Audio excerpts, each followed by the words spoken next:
Look at this stunning futuristic interior. It's a long studio room with a low ceiling, white walls, and windows overlooking the forest. And there's also a large panoramic window in the corner. You can easily invite hundreds of guests here, and they will all be impressed. So what, would you like to buy or rent this spot? Oh, there's another minor nuance. This house is an airplane. Unfortunately, you can only fly somewhere on it if you invest a couple of $1 million for repairs, but it's possible to live here. A resident of Oregon, Bruce Campbell, created this place. He turned a giant Boeing 727 into his home, where he spends about 6 months every year. Bruce installed 2 bathrooms and a shower, made a kitchen, and equipped this place with electricity. It has everything you need for a comfortable stay. But the most incredible thing is that you can create precisely the same house. To understand how to do this, let's look at Bruce's story. As a teenager, he was watching TV when he saw a report of an aircraft boneyard. These iron birds amazed him and inspired him to create a new home. Growing up, Bruce began to study electrical engineering and always remembered his teenage dream. In the 70s, he bought 10 acres of land in the woods near the town of Hillsboro, Oregon. This area is approximately equal to 8 football fields. After that, he began to look for a plane. In 1999, he hired a rescue company to help him find a Boeing. Soon, they found a 200-seat passenger aircraft in Greece. Since the plane was already out of order and no one would fly it, Bruce bought it for little money. It was just $100,000. The amount is small, considering that a new Boeing costs about $100 million. Airport staff removed the engine and fuel from the plane, disassembled it, and sent it to Oregon. After the logistics problems were solved and the plane ended up in the woods, Bruce began to turn it into a house. The repair work lasted several years. When everything was ready, the media found out about Bruce and made him a celebrity. He showed that even such gigantic things as an airplane could be recycled. Bruce invites anyone to his house to show that airplanes can be used for cheap housing. The advantages of such a house are that the airplane's outer layer can protect from cold, moisture, wind, and sun. Every year in the US, several hundred aircraft break down. People transport them to the aircraft boneyard, where these planes are waiting for repairs or turning into scrap metal. And many of them are in good condition. Another unusual house is located in Tokyo, Japan. It's definitely not your choice if you go to relax alone or think that home is a place where no one can bother you. Welcome to the transparent house. It looks pretty stylish. There are huge panoramic windows without curtains and no walls and doors between the rooms. There are a bunch of large shelves and ladders inside.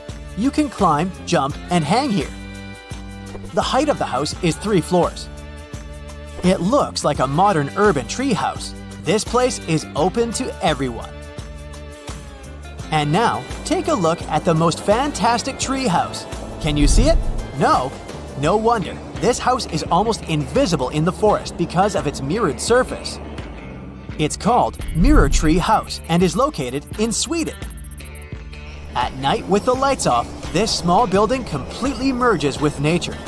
Now turn on the lights in the windows and take a closer look. This is a stylish and modern building where anyone can spend the night. You need to pay for it though because it's a hotel. Here's another tree house. More precisely, it's a huge building built on several trees. It's called Minister's Tree House and is located in Crossville, Tennessee. It's considered to be the biggest treehouse in the world. It's built from recycled wood. It occupies almost 5 floors in height and has several rooms. If elves lived in the forest, then this house would be their bank or the administration of the woods. Let's get down from the trees to the ground, more precisely, under the ground.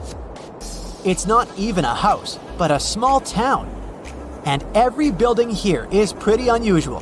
You won't see this town from the outside. All houses, cafes, post offices, and other buildings are located in the pits from which pipes protrude, releasing steam.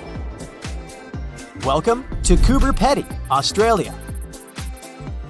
Enter any house and see that there is ground instead of the usual walls and wallpaper. Such unusual architecture is because this place is the world's largest reserve of opal. Most of these minerals, which are sold all over the world, are mined in this city. Opal was first found in these lands in 1915. Since then, people have been coming here to search for precious stones. There are no mining companies here because it's impossible to determine large deposits of opal with the help of technology. Therefore, people mine it manually with picks and shovels. This work is quite long and difficult.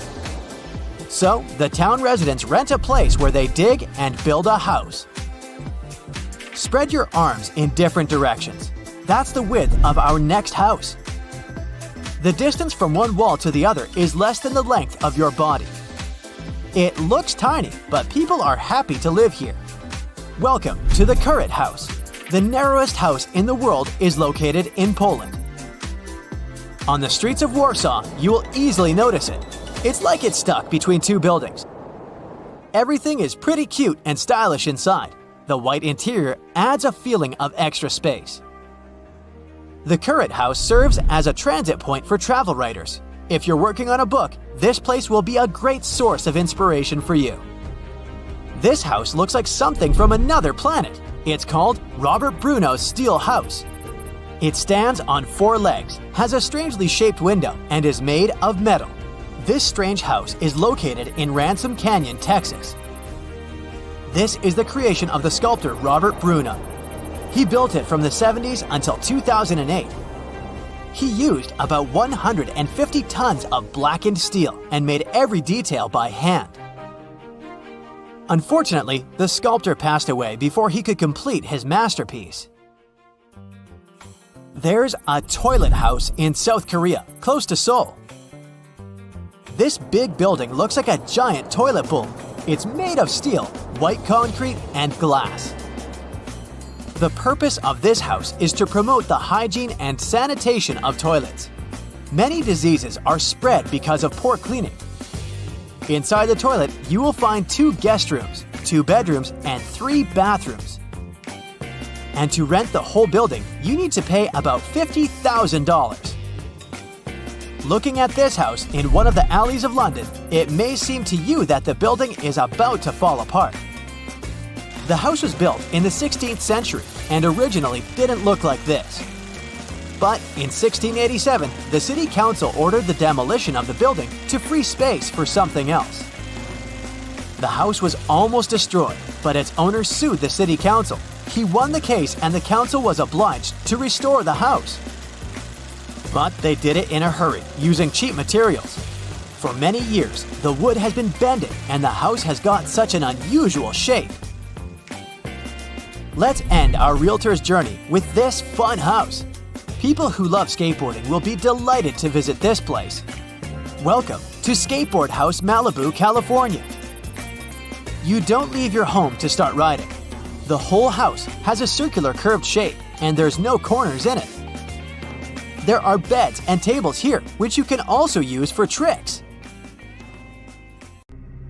I'm about to introduce you to a place where the laws of physics take a vacation. Welcome to the mystery spot, where you can witness all kinds of implausible things that will leave you scratching your head in disbelief. Don't worry, it's not sorcery or witchcraft.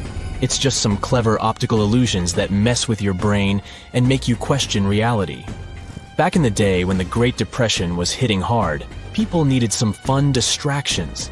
That's how the entertainment industry gave birth to the concept of mystery spots. One of the most famous mystery spots is the one near Santa Cruz, California. The name is all intrigue and mystique, isn't it? Once you step inside, you'll see people standing upright on a slanted floor or at impossible angles on a flat surface. You'll see a ball rolling up a ramp defying gravity and logic. It's like being in a fun house but without creepy clowns. The site is known for its gravity-defying demonstrations, which appear to bend the laws of physics, both on the short uphill walk and inside the wooden building on the site. Misperceptions of the height and orientation of objects occur here.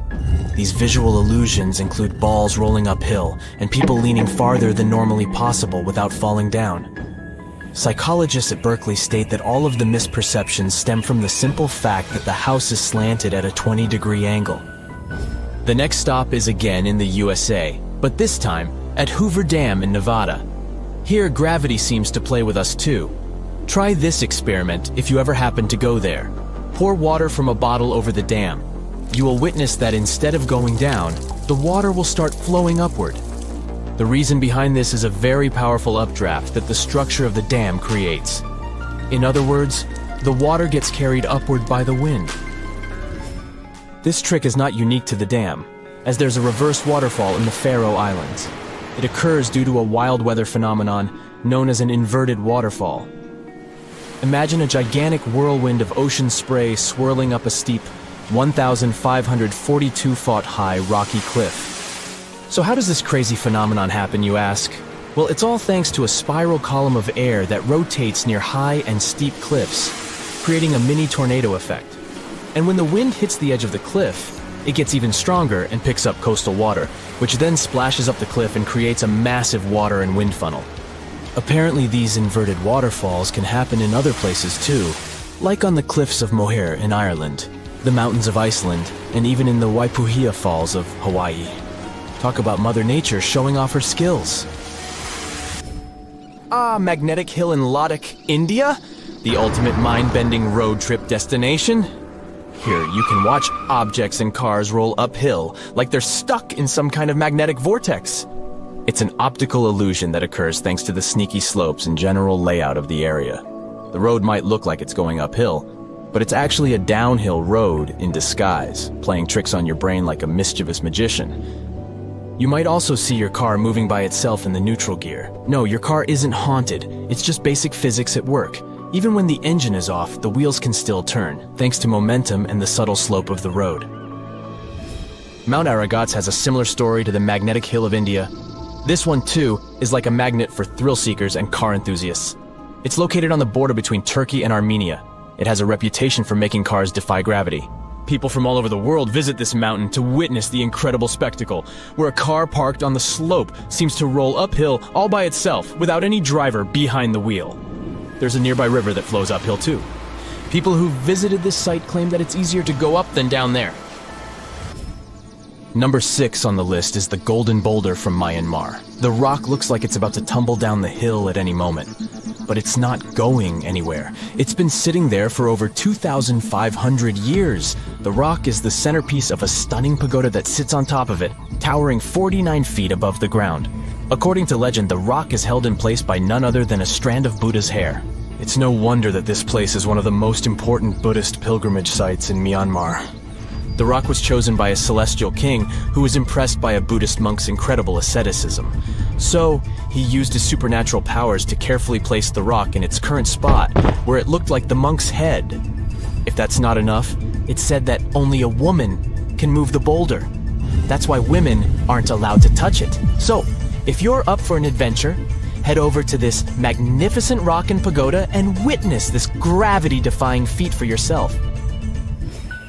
Back to the US. Oregon Vortex is located on Sardine Creek, Oregon. It's a tourist attraction that's been around since 1930. The owners of the attraction claim that it's some paranormal activity, but it's pretty obvious some clever optical illusions are involved. Legend has it that even before the attraction was built, Native Americans in the area warned that this land was forbidden, and horses refused to go there.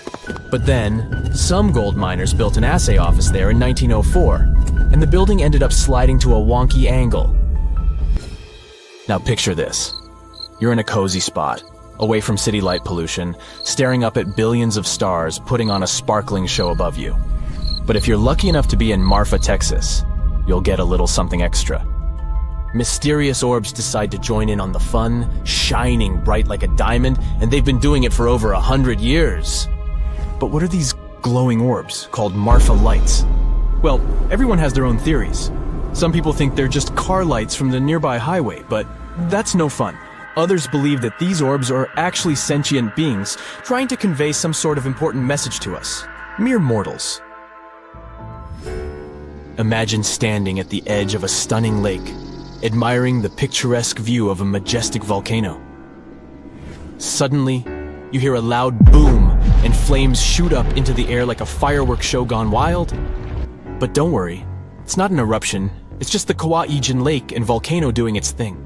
This fiery spectacle is caused by a natural phenomenon where sulfuric gases burst through the rocks and ignite upon contact with the outside air. The result? Flames that soar up to 16 feet in height, burning blue like the coolest neon lights you've ever seen. And if that's not enough, the liquid sulfur that streams down the mountain looks like a molten river of electric blue lava. It's equal parts terrifying and breathtaking, and a sight you won't soon forget. Speaking of unforgettable things, the Richat structure in Mauritania has been an eye-catching enigma for astronauts since the dawn of the NASA space program. This circular feature in Earth's crust was created by a raised dome that was eroded over time, revealing the original flat rock layers. As you move from the center of the structure outward, you travel back in time, as the older rock layers are exposed in the middle. This geological phenomenon is made up of sedimentary and igneous rocks and measures 28 miles across. From space, you can see several faults where the rock layers have shifted and have been pulled apart. The Richat structure is situated in the heart of the Sahara Desert. There you go. This is our version of the top 10. Would you add something else to this list? Wow, talk about noisy! Toadfish have a unique ability. They can create a very strong sound. The human ear usually can't hear it, especially if only one fish is making the sound. But if many fish are making the sound at the same time, well, it's going to be hard to forget, and you may not be able to stop hearing it. Toadfish are a common part of the fauna off the coast of Sausalito in California, and every year thousands of them gather in the shoals to party and scream. Together, they create a collective sound that can be easily heard by those in the houses near the shore. The noise, which can be described as a low hum, can even penetrate into the city center. Some people get bothered by this constant humming. This is a unique natural phenomenon, but there's a catch. At some point, the fish swim away from the shore, but the sound remains. Also, scientists have proven that this fish-made noise can't spread through the city, and many residents of the coastal areas don't hear it. But still, some people continue to hear this strange hum. In a similar case, imagine that you've moved to a small village in Scotland. You rent a house, have dinner, and go to bed. As you're settling into sleep, a strange hum permeates your room. It sounds like someone started their truck somewhere in the distance. The sound is similar to the sound of a low, loud bass that comes from a speaker. The hum keeps you awake. You get migraines and even feel nauseous. In the morning, you find out that some other locals also hear this terrible buzzing. They tell you about a huge factory located nearby. Machines, engines, steam boilers, big air vents, and generators emit a loud, heavy hum that passes through the air. Sound waves spread throughout the village and annoy people with a sharp sense of hearing. You've been hearing this sound for several days and suffering from insomnia. Then, one day, the factory goes bankrupt. All the workers leave their positions and turn off all the engines and fans. Great, you'll finally sleep in peace. But you know what? The sound doesn't disappear. It follows you wherever you are. And it's not about the factory or the fish or the truck engine.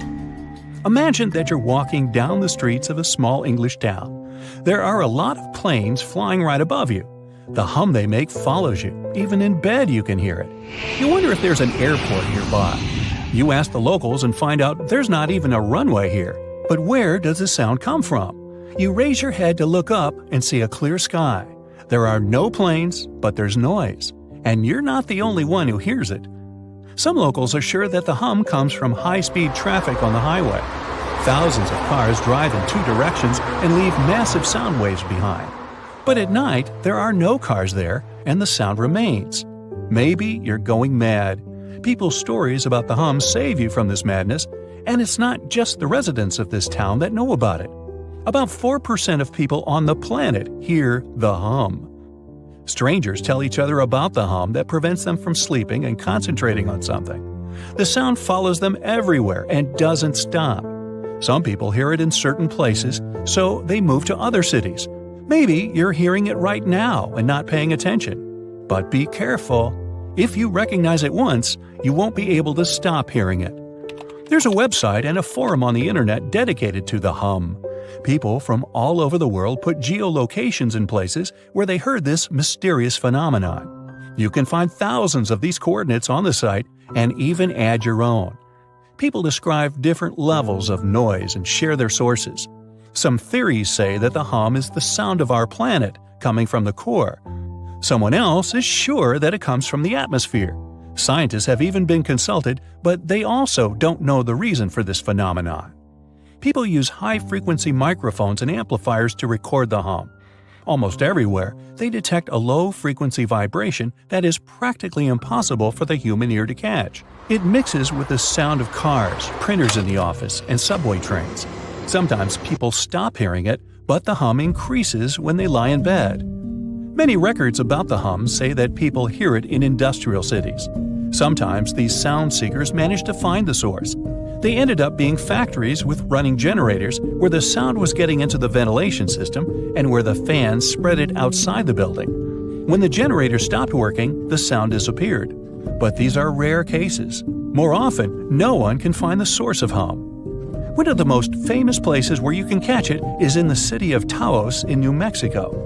About 2% of locals hear a strange buzzing every day.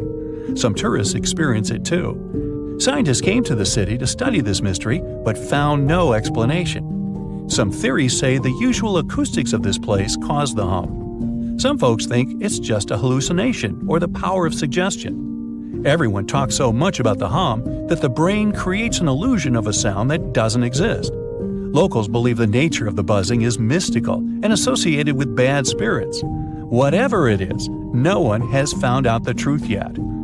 The hum that people hear all over the world may be the result of seismic activity in the tectonic plates under the ocean waters.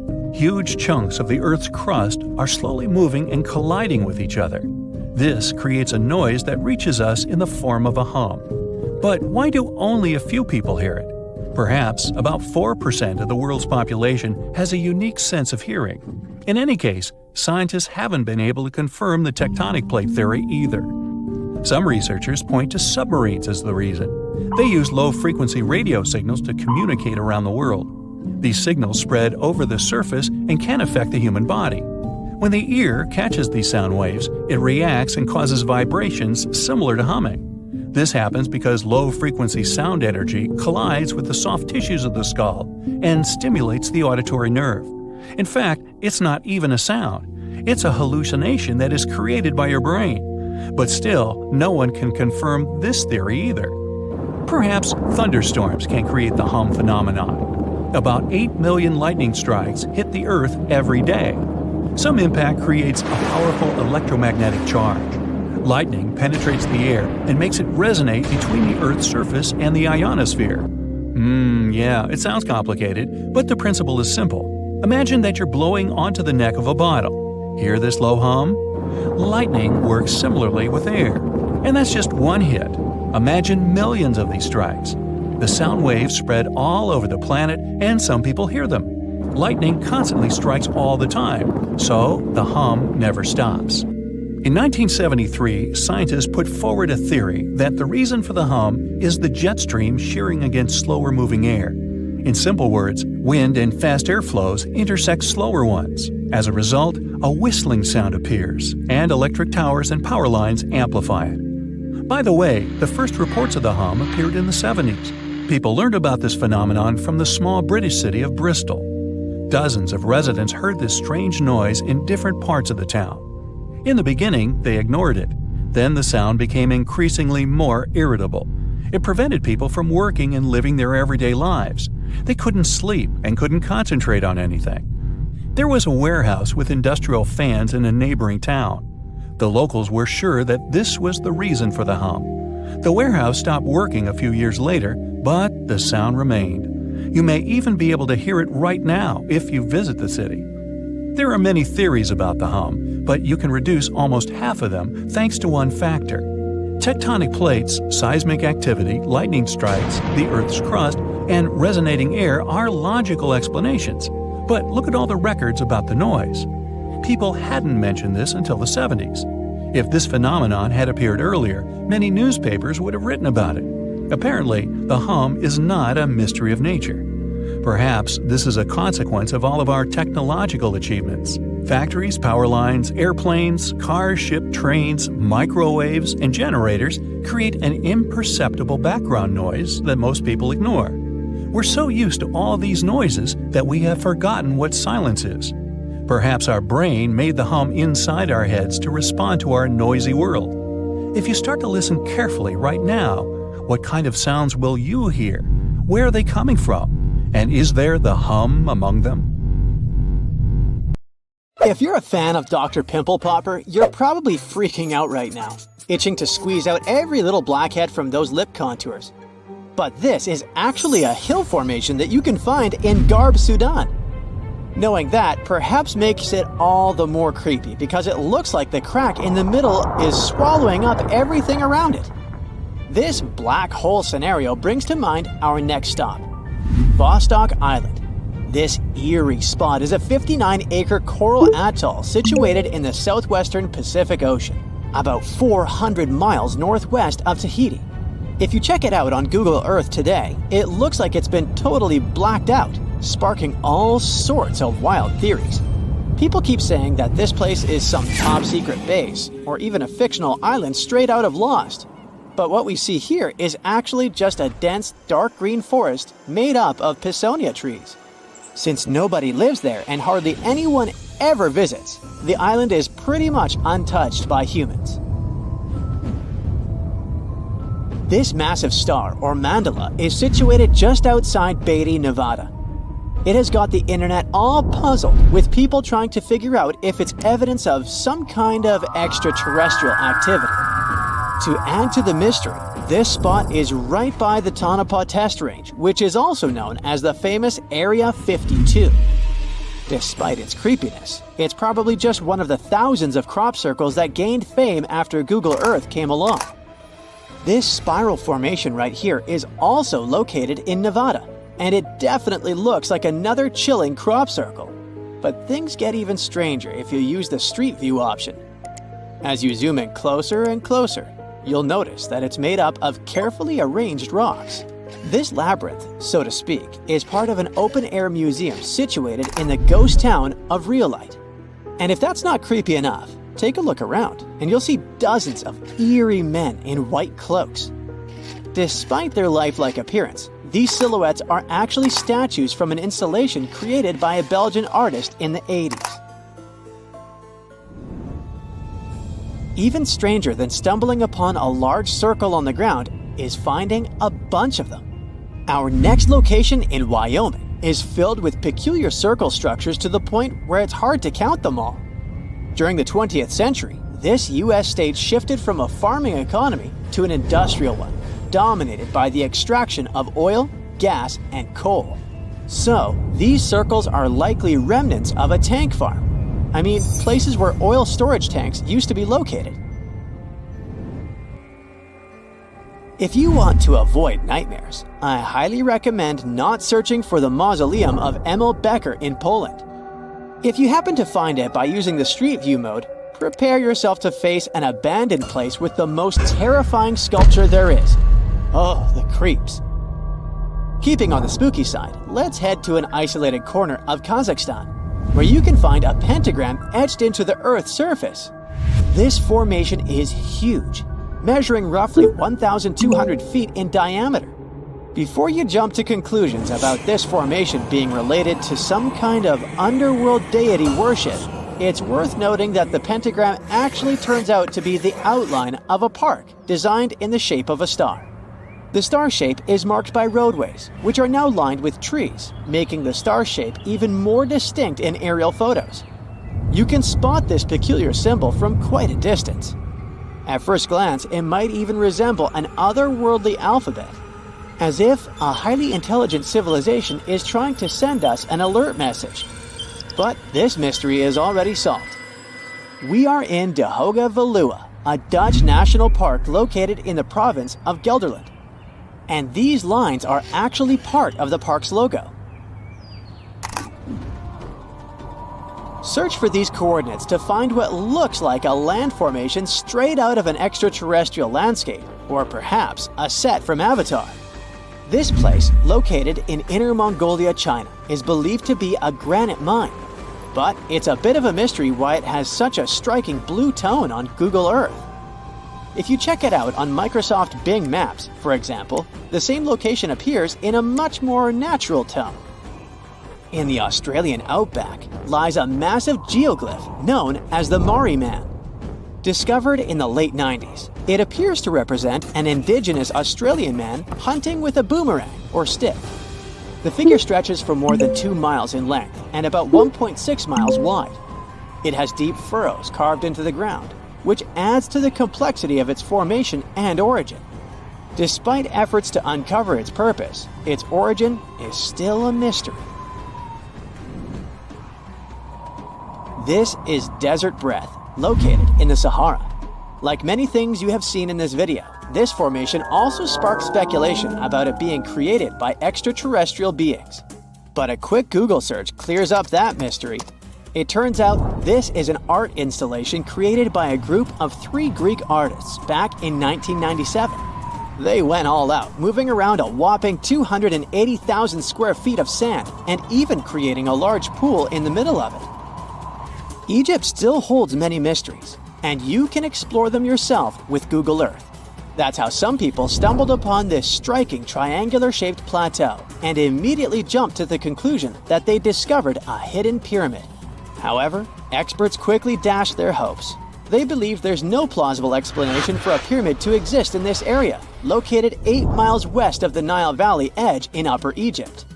This discovery is likely nothing more than a hill that has suffered the effects of erosion, combined with a heavy dose of wishful thinking. In some cases, nature itself is responsible for creating frightening sculptures, like the Badlands Guardian in Alberta, Canada. If you look at it from above, you'll notice not one, but 2 human heads emerging from the landscape. These gigantic beings were sculpted by rainwater erosion on layers of clay-rich soil. Ironically, additional human-made structures give the impression that this one is wearing wired headphones. It seems that deserts are a prime spot for discovering strange images on Google Earth. So our next stop is China. In the Gobi Desert, you'll come across zigzagging white lines that look kind of random. The first challenge for armchair experts was figuring out what these structures were made of, as it's hard to tell if they're painted on or dug into the landscape. There's still a lot of speculation about it on the internet. But the most plausible explanation is that this structure is used for calibrating satellites. This way, satellite cameras can focus on these large grids to orient themselves in space. Check out this intact plane that seems to have sunk beneath the ocean off the coast of Crooked Island, Bahamas.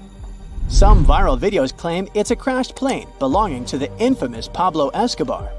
The truth is that something lying on the bottom of the ocean can't be that visible, so it's more likely that it's a plane that was actually flying when Google captured these images. However, there is a strong belief that Pablo Escobar did have a plane that crashed nearby, but it was in another part of the Bahamas known as Norman's Cay. You can still spot it in shallow turquoise waters. Just search for Norman's Cay sunken plane, and there it is. If you're convinced that extraterrestrials are already among us, then go ahead and type in these coordinates on Google Earth. Explore the area using Street View, and wow, what is it? Of course, we're not talking about visitors from other planets, but this shadow of a gigantic creature still gives me the creeps. Turns out, it's just a person lugging around one of those 360-degree Street View cameras tucked away in a trekker backpack. So hey, if you take a good look around Google Earth, you might stumble upon more of these elongated necked beings walking around the globe.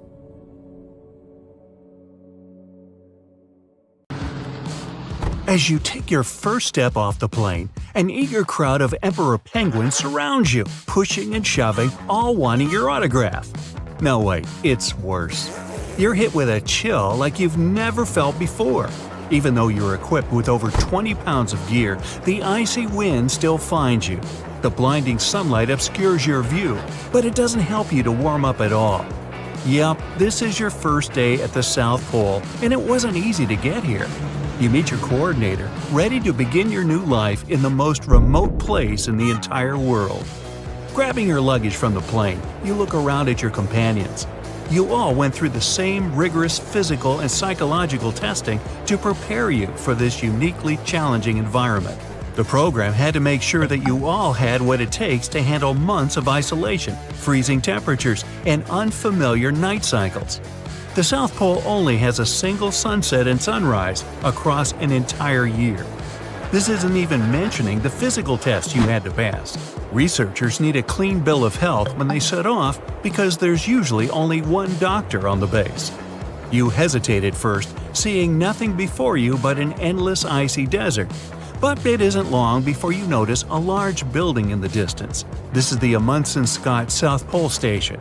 After a long walk through the deep snow, you reach it.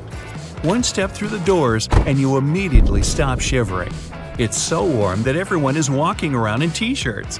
You almost forget that you are in the coldest place on the planet. It surprises you to see how many people come to greet you. And they're not penguins. These researchers are stationed for the entire summer, studying things in the South Pole's extreme climates. You're officially welcome with an introductory slideshow in the conference room. The basic ground rules can help you in case things go, south. Everything is organized from provisions to waste management. The station recycles everything it can, even different kinds of batteries. Anything that can't be recycled is sent on a voyage all the way across the ocean to a dump in America. Once you're finished, the coordinator escorts you to your dorm, the place you'll call home for the duration of your stay. You're excited to tell your family and friends how amazing it is at the South Pole, and luckily, the station comes equipped with internet access. As soon as you open up YouTube and click on a video, though, you're greeted with a buffering sign. The lack of satellites over Antarctica means you'll need to get used to slow internet for a while. From your window, you can see the snowscape spreading out before you. Unlike the area around the coast of the continent, the South Pole is completely devoid of life. No plants or animals are able to brave the conditions this far inland.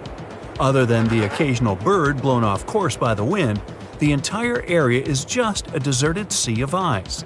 The Amundsen Scott South Pole Station stands alone in this desert. The base camp needs all kinds of people so it can survive in the unique environment. Cooks, plumbers, electricians, medics, and other staff are all required to keep things working, so the scientists can do their research. You might be surprised at how nice the living conditions are for all these workers. Sure, you'd find the usual research facilities and the laboratories, but there are also many rooms set aside for fun activities. The base has its own basketball court, where different departments can regularly compete. There are even whole rooms set aside for music and arts. Most importantly, there's a dentist who can make sure your teeth aren't damaged from all that chattering. Let's not forget the cafeteria that serves dishes from all over the world. Craving a delicious green salad? Then you head down to the internal greenhouse to pick some fresh fruits and veggies. You'll find tomatoes, avocados, lettuce, and even tropical fruits. The greenhouse might also be the most humid place on the entire continent. Amazingly, it's so effective that it can produce around 20 pounds of goodies per week. There won't be any water shortages either. The base is planted on an almost infinite supply of fresh water. The crews simply feed Antarctic ice into their specially designed generators that melt and filter it into clean drinking water. If the stress of the extreme climate ever gets to you, you can just hop into the sauna. Detoxing in the South Pole is a one-of-a-kind experience. Now that you're familiar with the facilities and can get around with ease, it's time to work. The base is mainly dedicated to astronomy because the crystal-clear Antarctic sky allows researchers to capture amazing images of space. Antarctica is perfect for these pictures because it's the driest place on Earth. There's almost no water vapor in the atmosphere. You're here for another reason, though. The station is also used to study volcanic activity. Scientists have discovered 91 volcanoes buried underneath the Antarctic ice sheet, and it's your job to collect samples from one of them.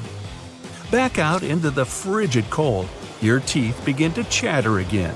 Luckily, this is nowhere near as bad as the lowest temperature ever recorded here.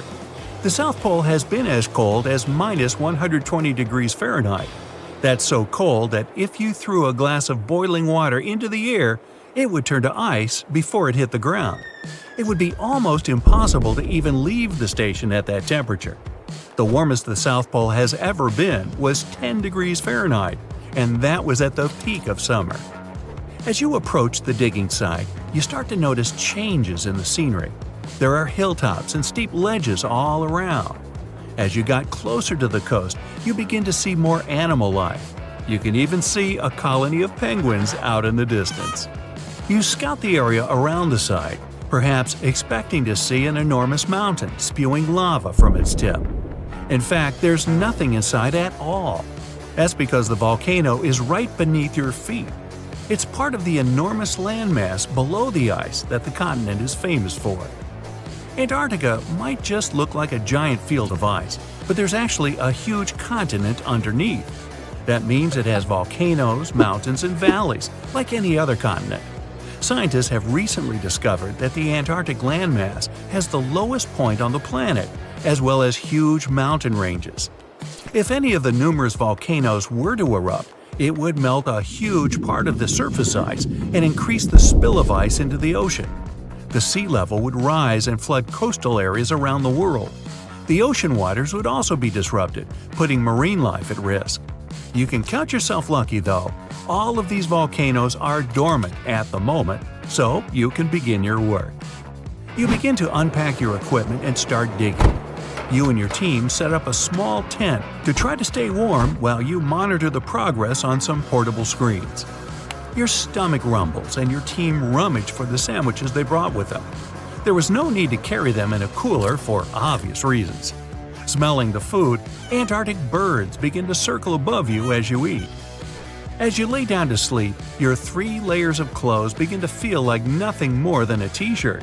You put even more on and zip the tent up so you can finally get some rest. Strong wind buffets the tent, and you think you hear a growling outside.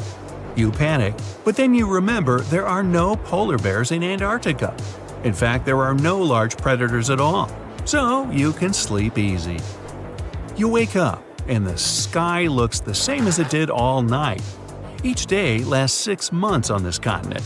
Your work is done, so you can pack up and begin the long journey back to the station. Hours later, you get back to the more familiar flatlands of the South Pole and, eventually, the warmth of the research station. Your first few days on the station were a great success. You might have helped us to understand just a little bit more about this mysterious continent. There are sure to be many more surprises hidden under the ice sheet, though. Who knows what we might find in the future? Puna Grasslands, Peru.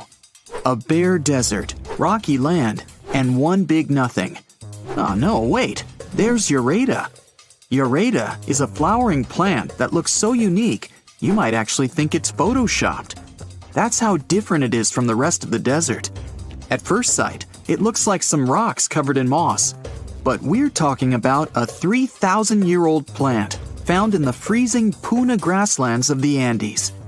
This plant grows in packs, and they're so dense you could stand on top of a Ureta shrub, and it'd take your weight without problems. Spotted Lake, Canada. They call it the most magical spot in Canada. In winter and spring, this is just a regular lake that looks like any other. But try going there in the summer when the water starts to evaporate. It'll feel as if you've entered a different world, a polka-dotted landscape with blue, green, and yellow spots. Over the summer, there are over 300 pools there, and they look magical. Over the centuries, people believed each of them had different healing properties. Oh, and the explanation for the vibrant colors is pure science.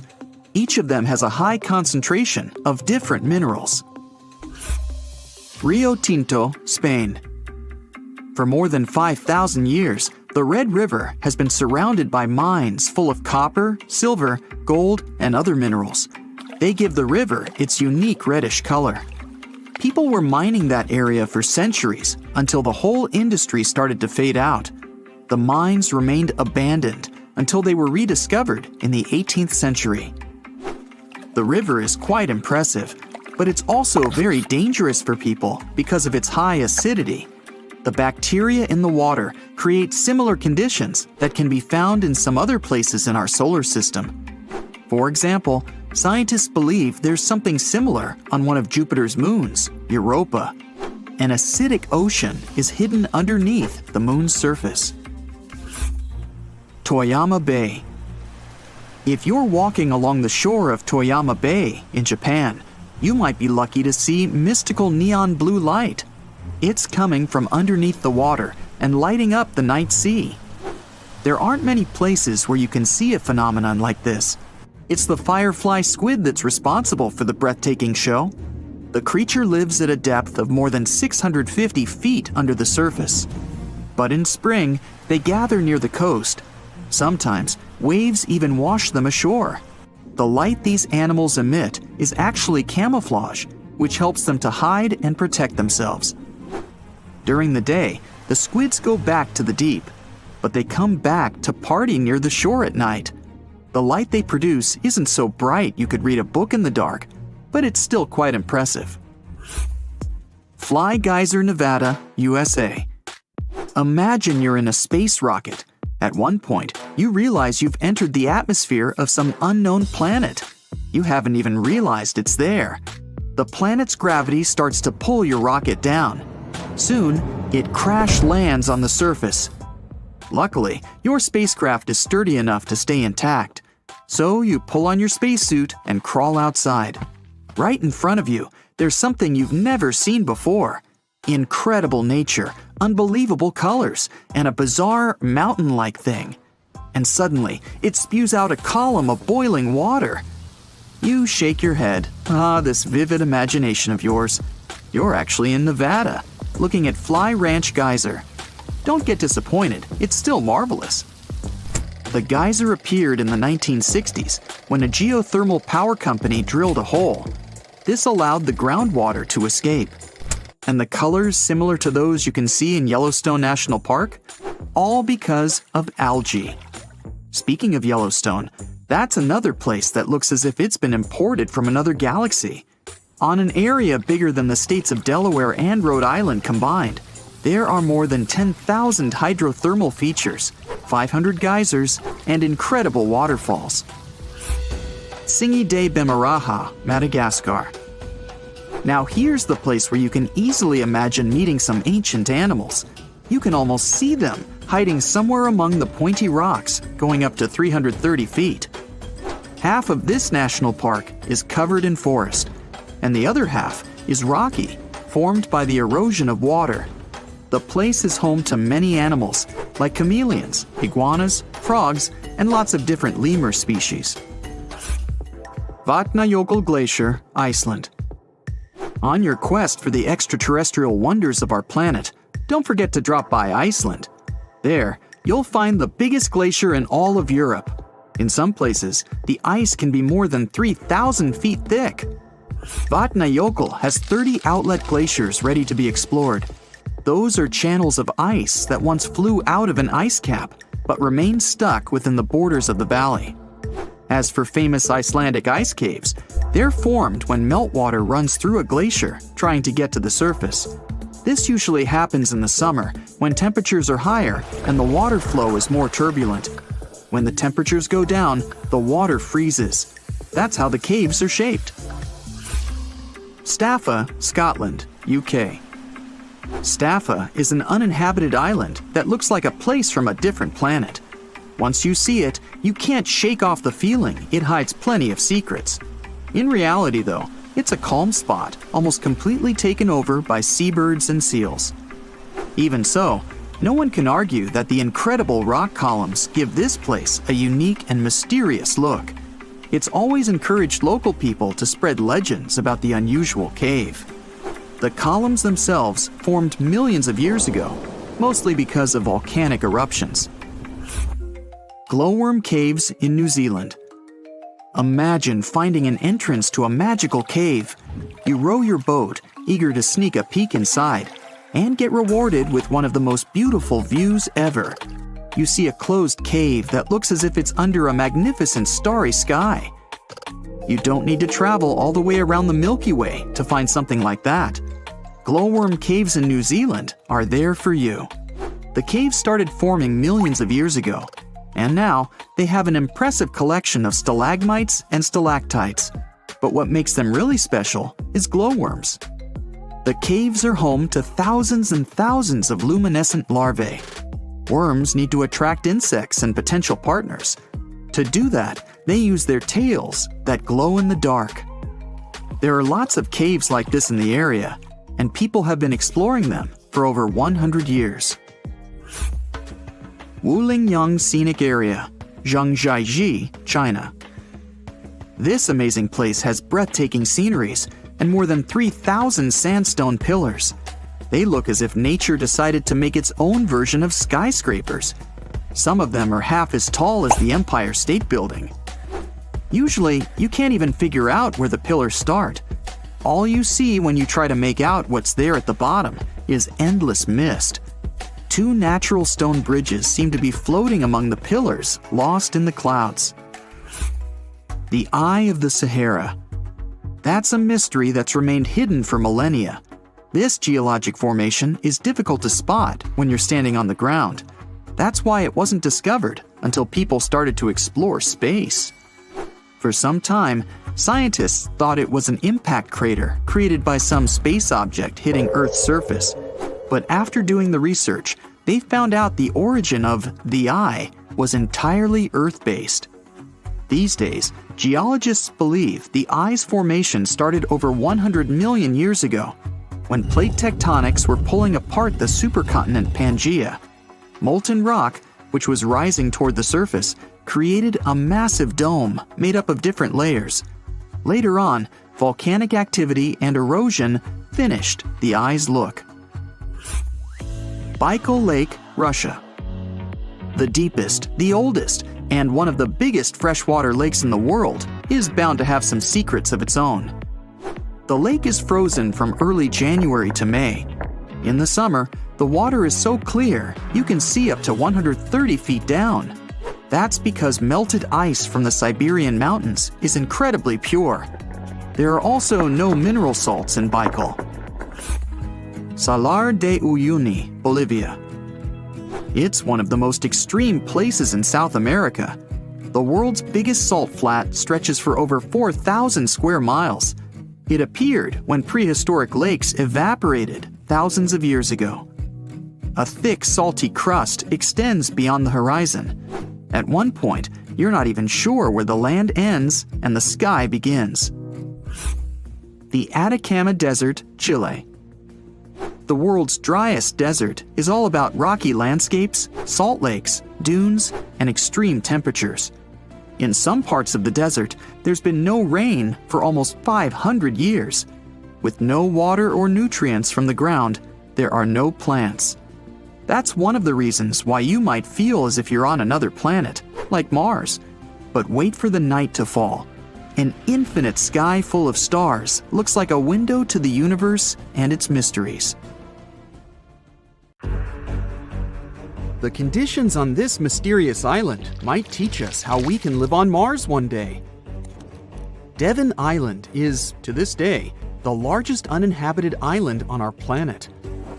It's located in the Canadian Arctic archipelago, and it's easy to see why people find it impossible to make a home here. The soil stays frozen throughout the seasons. The eastern part of the island is covered by a thick ice cap all year round. Summers here last for less than 50 days. And by summer, I mean that the ground is snow-free and the temperatures are slightly over 46 degrees Fahrenheit. Since almost no plants are growing here, there are no animals that could have adapted to these conditions. That's why scientists compare this island to what it would be like to live on Mars.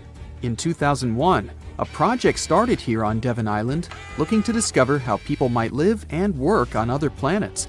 particularly on Mars. It's called the Houghton Mars Project and offered NASA scientists some unique studying opportunities. There are few options here in terms of logistics and transportation, and communicating with people living outside the island is also a bit more difficult. Specialists believe that if we can find solutions to live here, we might be able to do it on Mars too. Think of it as a home-based outer space boot camp. The Pitcairn Islands can be found in the middle of the Pacific Ocean. If you're a fan of adventures and remote places, this is the place to be. But you'll need to buckle up for quite the ride, since no plane has ever reached this place. The only way to reach the Pitcairn Islands is to take a 32-hour yacht ride. No wonder only 50 people are known to live here. Its history is really interesting too. A group of people settled here in the 18th century after a failed marine mission. To this day, all the residents of the island are descending from that initial group. Life's not easy here though. If they need to see a doctor, for example, they need to travel either to the island of Fiji or to New Zealand. Now let's head over to Mexico, where recent technology has allowed scientists to explore some fascinating cenotes, which were previously unknown. Cenotes are also called sinkholes and allow us to see subterranean water bodies. A team of archaeologists, cave divers, underwater photographers, and biologists came together to explore and document the extensive network of sinkholes located in the Yucatan Peninsula. One of the hotspots is located under the main pyramid at the Chichen Itza archaeological site. In total, scientists are looking to explore about 6,000 cenotes stretched across this whole region. The whole project is important not only because of the geological discoveries, but also because of its connection to the Mayan people and their culture. These recent discoveries revealed that for the Mayans, these cenotes weren't simple water sources. They dictated the way they built their constructions and had a huge impact on their spiritual lives too. The tallest mountain in the world is Mount Everest, sure, but it's been explored by scientists and tourists alike and doesn't hold many secrets. The mysterious Ganghar Puensum, on the other hand, is the tallest unclimbed mountain on our planet. The reason behind this unusual situation is not because of its remoteness or harsh conditions. Rather, because it's against local legislation to climb it. It's located in the South Asian territory of Bhutan, and the name of the mountain translates to the White Peak of the Three Spiritual Brothers. Local tradition dictates that mountain peaks shouldn't be available to humans and need to be left to the higher spirits. Mountains in this region can only be climbed up to 3.7 miles, but Ganghar Puensum tops 4.7 miles. For this reason, there's no official record of any human reaching the peak. Almost all of the previous expeditions have been inexplicably stopped at the midpoint. The next unusual spot should be on any travel enthusiast's bucket list, the island of Madagascar. For starters, it's estimated that about 90% of the species of plants and animals that are found here can't be seen anywhere in the world. But there's one small portion of the island that has baffled both tourists and scientists, the stone forest. It belongs to the Tsingy de Bemaraha National Park and features some unique limestone formations. They look like thousands of spiky towers that stretch hundreds of feet into the air. The distance between these formations can be anywhere from a few inches to the length of a city street. As beautiful as it is, it's really hard to get here. It'll take you a few days to get there from the nearest city. Once you get to the park, it becomes really difficult to explore too. It can take a whole day to go across as little as half a mile. The word Tsingys itself translates to where one cannot walk barefoot. To visit the remotest village in the whole world, you'll need to prepare yourself for quite the journey. From the United States, for example, the easiest route involves a 15-hour flight to Cape Town, South Africa, followed by a 6-day boat ride to reach Tristan da Cunha. Or you could take a month-long cruise through the South Atlantic Ocean, whatever works better. Planning in advance is a must, since only 9 boat visits are made to the island yearly. It's just 7 miles long and right in the middle of the South Atlantic Ocean, stretching a mere 37.8 square miles. There are slightly over 200 residents, and they all farm for a living. They do have internet service, but it's really slow. The people living here speak a dialect of English that is used by the fewest number of people in the world. The town of Coober Pedy in Australia is partially underground. It all began back in 1915, when opal deposits were found in the area.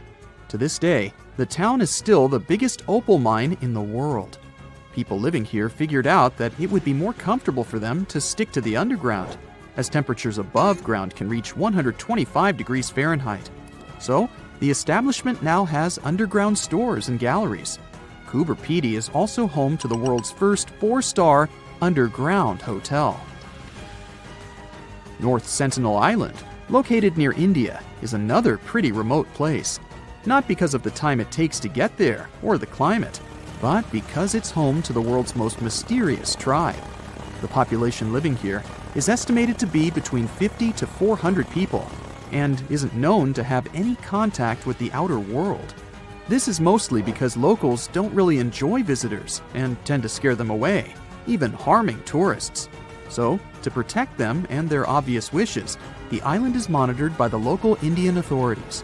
It's believed the tribe's people don't have any immunity from modern diseases, so being in contact with foreign people might actually be fatal for the locals.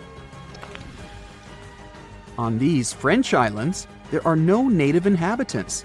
The Kerguelen Islands are part of the Antarctic lands and are home to just scientists that visit on rotation. At any given time of the year, there are no more than 100 people here, and they're mostly engineers and researchers. There's no plane to get you to these islands, and few tourists are known to have visited them. The island is covered in glaciers, and the soil here isn't friendly to plants or animals. But if you're curious about what this place looks like, you'll need both the money and the time to complete the trip. You can only reach the island by ship, which reaches the shores of Kerguelen only 4 times a year. It isn't cheap to stay in these islands, and you definitely won't find 5-star hotels here. The trip departs from Réunion, and it takes about 28 days to reach the first island. Half of the time will be spent at sea, so be prepared to cover over 5,600 miles of the Indian Ocean. The Avenue of the Baobabs is probably the most incredible and surreal avenue in the world. To see it, head to Madagascar. It's not the only giant thing you can find there. This island is also home to huge comet moths. Their wingspan is crazy, up to 8 inches, so you don't even need to look for iffy bottles with "Drink Me" signs on it to significantly shrink in size. Huacuchina looks like an oasis in the middle of a desert. Oh wait, it actually is a desert, but unlike many others, it has a bunch of clubs and bars. A fun thing you can do there is sandboarding and even bodyboarding. Make sure you've got the glasses on and your mouth's tightly closed. The Tunnel of Love in Klivan, Ukraine is completely covered with plants. Some couples believe that if they go through this 2.5-mile-long tunnel together, their dream might come true. Be careful what you wish for, though. There are trains going through this tunnel 3 times every day. The dark hedges in Northern Ireland seem a bit creepy because of the legend that surrounds this alley. The locals say the road is haunted by the ghost called the Grey Lady. By the way, guess what TV show was filmed here? In northern Portugal, there's a wonderful house that looks like a prehistoric building, almost like a cave, but it's an actual cottage. It's called Casa do Penedo, which literally means boulder house, and it's a tiny museum now. From far away, it looks like a huge stone and a perfect dwelling for some mysterious creature. Another such abode is in Italy, somewhere in the middle of Rishenzi. It's an artificial lake created as a result of flooding. This place is famous for its 14th century church standing right in the water. So the only time you can get there on foot is in winter, when and if the lake freezes over. One lake you can definitely take a stroll on is Baikal. No wonder, located in the heart of Siberia, it freezes over every winter. It's so large that it has 27 islands on it. It's also the deepest lake in the world, reaching almost 5,400 feet. Off to hot waters. Grand Prismatic Spring in Wyoming is the largest spring in the U.S. and the third largest water source of this kind in the world. Don't you dare swim there. Not only is it boiling hot, you'll also have to face a fine for that. Enjoy it safely on the shore. Mont Saint-Michel in Normandy, France is a top fairy tale destination if you ever wanted to feel like a prince or princess. The magnificent castle is surrounded by water, but not all the time. It all depends on the moon. The highest tide can be seen 36 to 48 hours after a full moon. When I was there, I saw only a deserted area with a few puddles. A night sky with thousands of stars has those romantic vibes, but the literal sea of stars probably has even more. Welcome to the Maldives' Vathu Island. The beaches here glow blue at night, thanks to the bioluminescent plankton in the water. You didn't think these were real stars, did you? If the stars don't interest you that much, you'd likely like the sky full of balloons. Cappadocia, a region in Turkey, is originally famous for incredible rock formations, but it also attracts visitors thanks to its wonderful hot air balloon experience. For those who always wanted to walk on clouds whenever they peeped out of the window on a plane, good news, guys! You can do just that in Bolivia.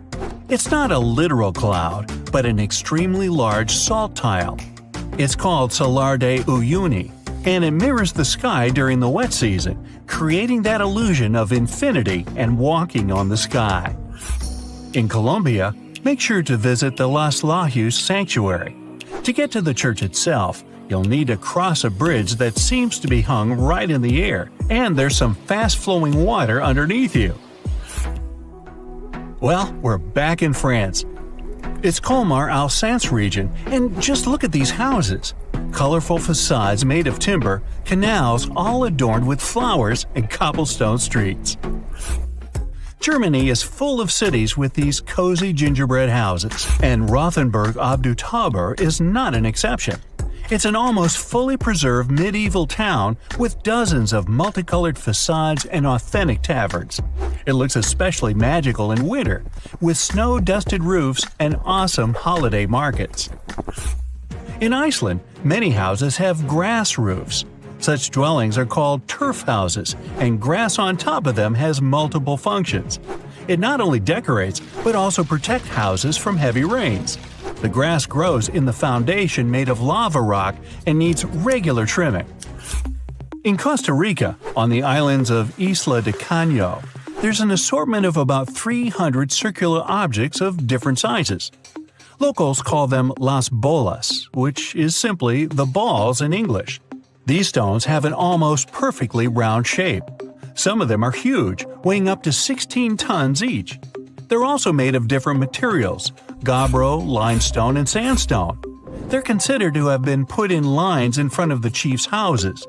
Nobody knows for sure where those balls came from, but some myths claim they originated from Atlantis. A place called Angel Falls speaks for itself. It does look idyllic. It's the world's tallest uninterrupted waterfall, many times taller than Niagara Falls. The water falls in cascades, and much of it evaporates on its way down, which creates an illusion of those beautiful clouds. If you're into dazzling shine, try visiting the Grand Crystal Cave in Mexico. You can only do so under professional supervision, but it's definitely worth it. Chances are you've never seen a crystal twice your body size. In Morocco, there's a town called Chefchaouen in which the prevalent color is sky blue. Not azure, not cornflower blue, and not turquoise.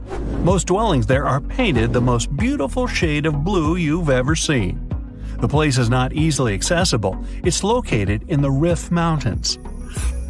One more sky blue place is Santorini, which is probably a bit more easily accessible. The dwellings are painted white, but almost all the roofs are of a vibrant blue shade. The white paint is to keep the heat away and make sure you've got the most Instagrammable location. In Slovenia, don't forget to visit one of the world's most spectacular spots, Lake Bled. The color is truly aquamarine. Nope, it's not photoshopped. Right in the middle of the lake, there's a cliff which is actually a small island. There's a castle and a couple of other dwellings too. To sweeten the trip even more, try a piece of Bled cream cake baked with a secret recipe. When you first see a photo of Moraine Lake in Canada, you'll probably believe it's either photoshopped or painted by a professional artist. But this place is real, combining a myriad of blue shades that feel so idyllic you don't want to ever leave here. Bagan, the mysterious land located in Myanmar, has all the ingredients to be a truly out-of-the-fairy-tale spot. You can enjoy all the exotic vegetation, misty mountain landscape, and numerous temples riding a bike, or you can see it from a hot air balloon. The Philippines have a bunch of things to see, but there's definitely something special about local beaches. If you ever go there, the hidden beach in the El Nido itinerary is the perfect place to enjoy some solitude. The beach is securely protected from boats and unwanted weather conditions by limestone coves.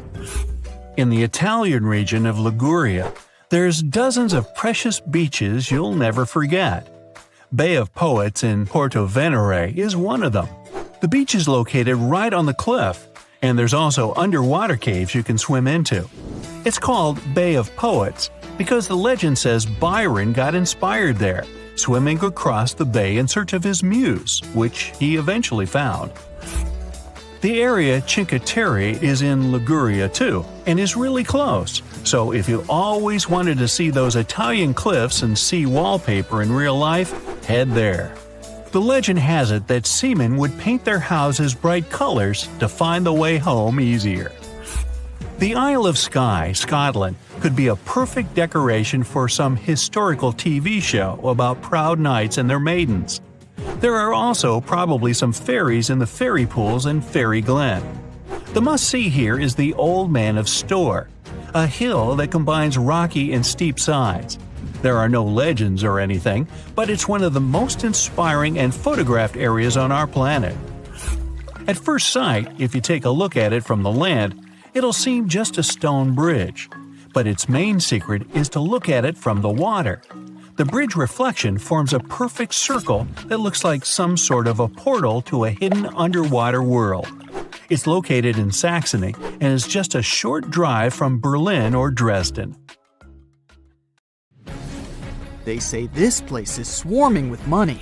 It's been stored there for centuries, but no one managed to take it away from this island. Treasure hunters have been bewitched with this place since 1795. Many people have tried their luck looking for the treasure that could be hidden there by the Spanish pirates or even by the Knights Templar. But today, it's impossible to get there, as it's a private place, so all you can do is book an ocean tour around this island. Otherwise, you can take a peek at it in a TV reality show starring the Legina brothers, Rick and Marty, who are a team of enthusiasts looking for the treasures of Oak Island in Nova Scotia, Canada. Yeah, seems like there's no place where TV producers can't get to. One of the most famous discoveries out there was the so-called Money Pit.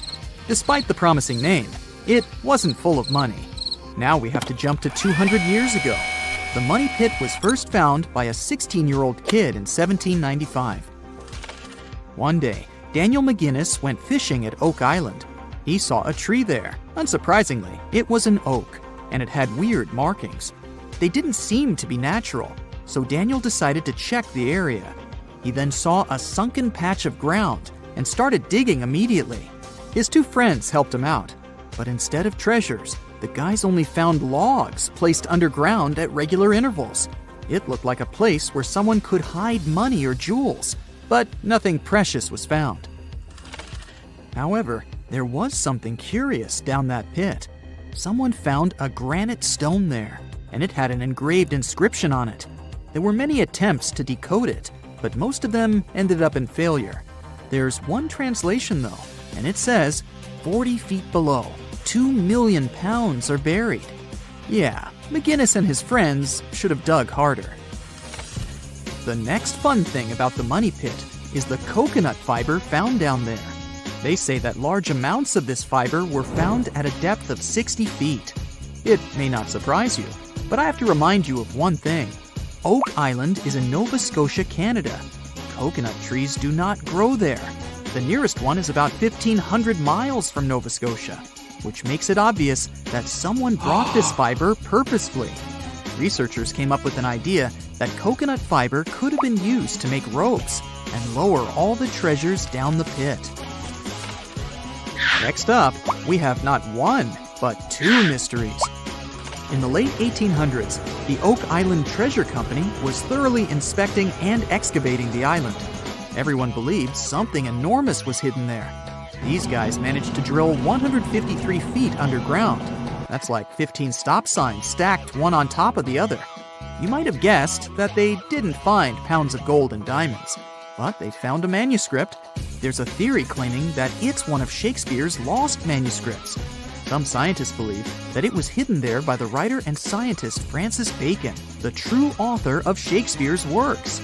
Yeah, rumor has it it was Francis and not William who wrote all the plays and sonnets. But there's no proof it was really so. The Money Pit may be the most popular shaft on Oak Island, but it's not the only one, and it's not the first. Before the Money Pit discovery, treasure hunters were drilling at Smith's Cove. While damming there, they found a wooden piece. It was a U-shaped formation that had Roman numerals. After a more thorough inspection, the specialists realized it was supposedly dated to 1769. The Money Pit was discovered 26 years later. This fact created many speculations that this structure might have been part of the real shaft with treasures everyone was looking for. Now, look at this Templar coin. It wasn't the first discovery on the island, but it was crucial in some way. Even if it may not sound like a big deal today, in medieval times, those coins would amass an insane amount of wealth. They were typically stored in European fortresses. For the treasure hunters, this coin was a sure sign there was more to be found on the island. The logic is simple. If there's one coin of that kind, there must be something else. And they were right. It wasn't the only Templar discovery. On the southwest shore of the island, a crossbow bolt was found. Experts say it dates back to the 13th century. But, once again, that wasn't something the treasure hunters were after. Some more coins were found on the island. Rick and Marty Legina retrieved this precious piece from a swamp. The coin is made of copper, and this time, it originated from Spain. When it was found, the Legina brothers could only see the number 8 engraved on it. But later on, some experts studied this coin and claimed it was made sometime around the 17th century. They managed to clean it well and saw the date 1652 engraved on the back of this coin. There's a theory stating that Spanish explorers found some treasure but hid it instead of taking it to the king. So maybe this coin just dropped out of the chest full of coins and jewels and is part of the treasure everyone was after. Or someone could have accidentally lost it while looking for the treasure. Who knows? One more famous treasure hunter is Gary Drayton. Gary and his team, together with Rick Legina, came across 2 coins while metal detecting the island. Those were 17th century King Charles II Britannia coins. One of them had a very clear inscription on it, stating that the coin was minted back in 1771. Another swamp treasure of possibly Spanish origin is also here. This time, it's a silver ring. A specialist studied it closely and reported that it had been repaired twice.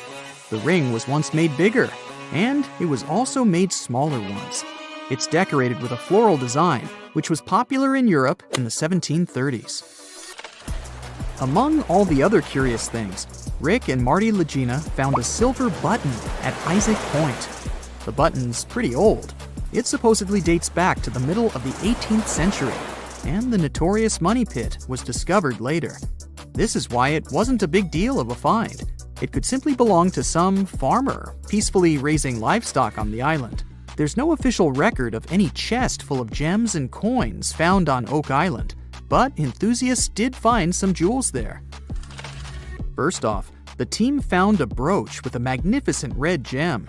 They mistakenly thought it was a ruby, but a professional gemologist stated it was a garnet. The piece was made of silver, and it's pretty old. Experts believe it was made around the 15 or 1600s. Another brooch they found didn't have any gems on it, but it had an intricate design. It's a brooch with a leaf design and an ornate rope. There are 13 branches of the leaf, which instantly created more mystery to the whole treasure hunting. First off, there's a carving with a 13-branched tree on a rock on the north shore of this island. What's more, many people believe that the number 13 is important to the Knights Templar.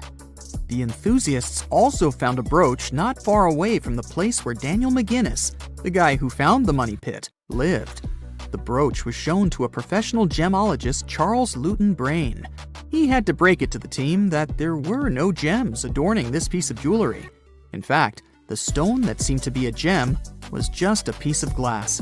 It was processed using a special technique though, so it was leaded glass. The enthusiasts decided to study the brooch even more and found out that part of the brooch was made of gold. The specialists claim that the brooch dates back to the 14th century. Was it the treasure everyone was looking for? Welcome to the spooktacular tale of the John Lawson House in New Hamburg, just 80 miles north of New York City. This 150-year-old home is known for its creepy mannequins that used to magically change outfits and poses on the front porch. Some say these mannequins were haunted by spirits from tragic events that happened nearby in the 19th century.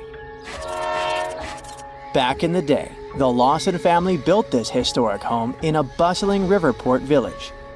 Tragedy struck when a train accident and a destructive fire occurred near the house in the 1870s, causing chaos and taking many lives. The mysterious mannequins appeared without explanation, dressed in old-timey clothes and accessories. The homeowner was unknown when that creepy stuff was first noticed. Sometimes, mannequins would hold something in their hands, like books. Also, it seemed like those spine-chilling figures didn't fancy bad weather. They would vanish during storms and even face the sight of the lethal train accident. But suddenly, in 2016, the mannequins vanished without a trace, leaving behind a mystery that still haunts the John Lawson house to this day. Will they ever return? Only time will tell. Venice, the one in Italy, not a neighborhood in California, may be considered the city of love and all, but Poveglia Island has a fishy reputation. Made up of 2 natural islands and 1 human-made one with wooden pillars and layers of earth, this place is like a creepy puzzle waiting to be solved. One island is covered in greenery, another has the main buildings, and the smallest is basically a fort. The island is now deserted with just a few lonely structures left standing. Rumor has it that about half of the land on the island is made up of human ashes. Yikes. According to stories, when a plague hit, the hospital had to figure out what to do with all the bodies. Supposedly, they ended up burning them, but some say that over 100,000 victims were actually buried in mass graves, called plague pits. The details about how all these bodies were disposed of are sketchy at best, leaving room for spooky speculation about what went down on the island. Whether they were torched or buried, the sad truth is that thousands of lives were lost and left behind on Poveglia Island. Another creepy tale involves a crazy asylum director who supposedly jumped off the clock tower after being swallowed up by a mysterious fog. But this story may have originated from shows like Ghostbusters, with no actual proof that this dude even existed. There are also whispers of patients seeing ghosts within the psychiatric hospital, adding to the island's spooky vibe. While these stories might be a bit out there, they definitely add to the mystery surrounding Poveglia Island. Despite all the exaggerated stories and urban legends, one thing remains true. Poveglia Island has a dark history filled with tragedy. This place has seen it all. The empty buildings and abandoned landscapes are like sad reminders of the sorrowful past that haunts this eerie island. Hush, don't move. We're in the clearing in Hoya Baciu, Transylvania, which has a funky reputation for being one of the creepiest places in the world. The trees there wouldn't grow in a clearing that has a perfect oval shape. Soil scientists have been unable to explain this anomaly. The area attracts a variety of people, from Romanian witches to sword-wielding Americans attempting to cleanse the forest through yoga. Hoya Baciu gained international attention in 1968 when someone captured a photograph of a mysterious flying object hovering over the clearing. Some people are sure those must have been guests from another planet.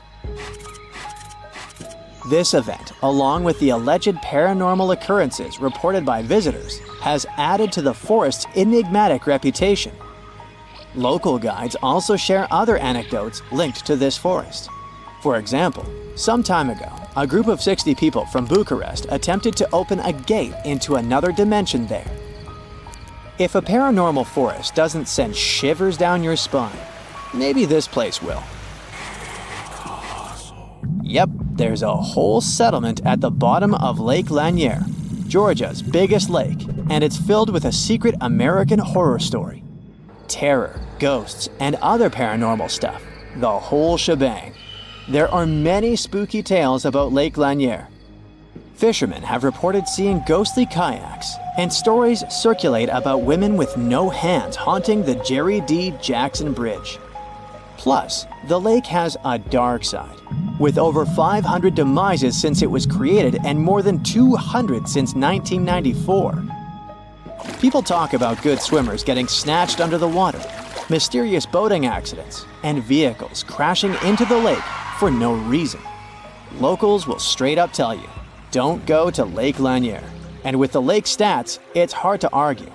Some say the lake is cursed, but it's up to you to decide. The Poison Garden is a misleading, beautiful place where danger lurks behind every leaf. It's tucked away behind spooky black gates at the Alnwick Garden. There, you'll discover a collection of over 100 plants that are not just toxic, but downright lethal. If you don't have to worry about accidentally poisoning yourself, just keep your hands to yourself. No sniffing or nibbling allowed. Venture through ivy-covered tunnels and fiery-shaped beds as you dive into the history of poison and hear some thrilling tales of infamous cases. Prepare to meet some dangerous flora like Laburnum atropa belladonna, and even the infamous Jimpy Jimpy plant that's rumored to be able to hurt you as nothing else. By the way, there are many wild stories about this dreaded plant. Some are a bit exaggerated, like the one about using the leaves as toilet paper. Ouch. But others are no joke, like horses getting stung and going bonkers. There's even a tragic tale of a person passing away from its sting in New Guinea back in 1922. So come on, take the plunge in the Poison Garden if you dare. Just remember to steer clear of any plants that could lead to a seriously bad day. You're having your vacation in Finland, the happiest country in the world. You rent a car and drive to see the lakes. What could go wrong? Suddenly, you come face to face with over 1,000 eerily still figures. These guys are dressed to impress in colorful outfits, but there's something off about them. Their heads are featureless, their bodies wooden, and they all seem to be staring in the same direction. It's like they were playing a giant game of freeze tag, but nobody remembered to yell, "Tag, you're it."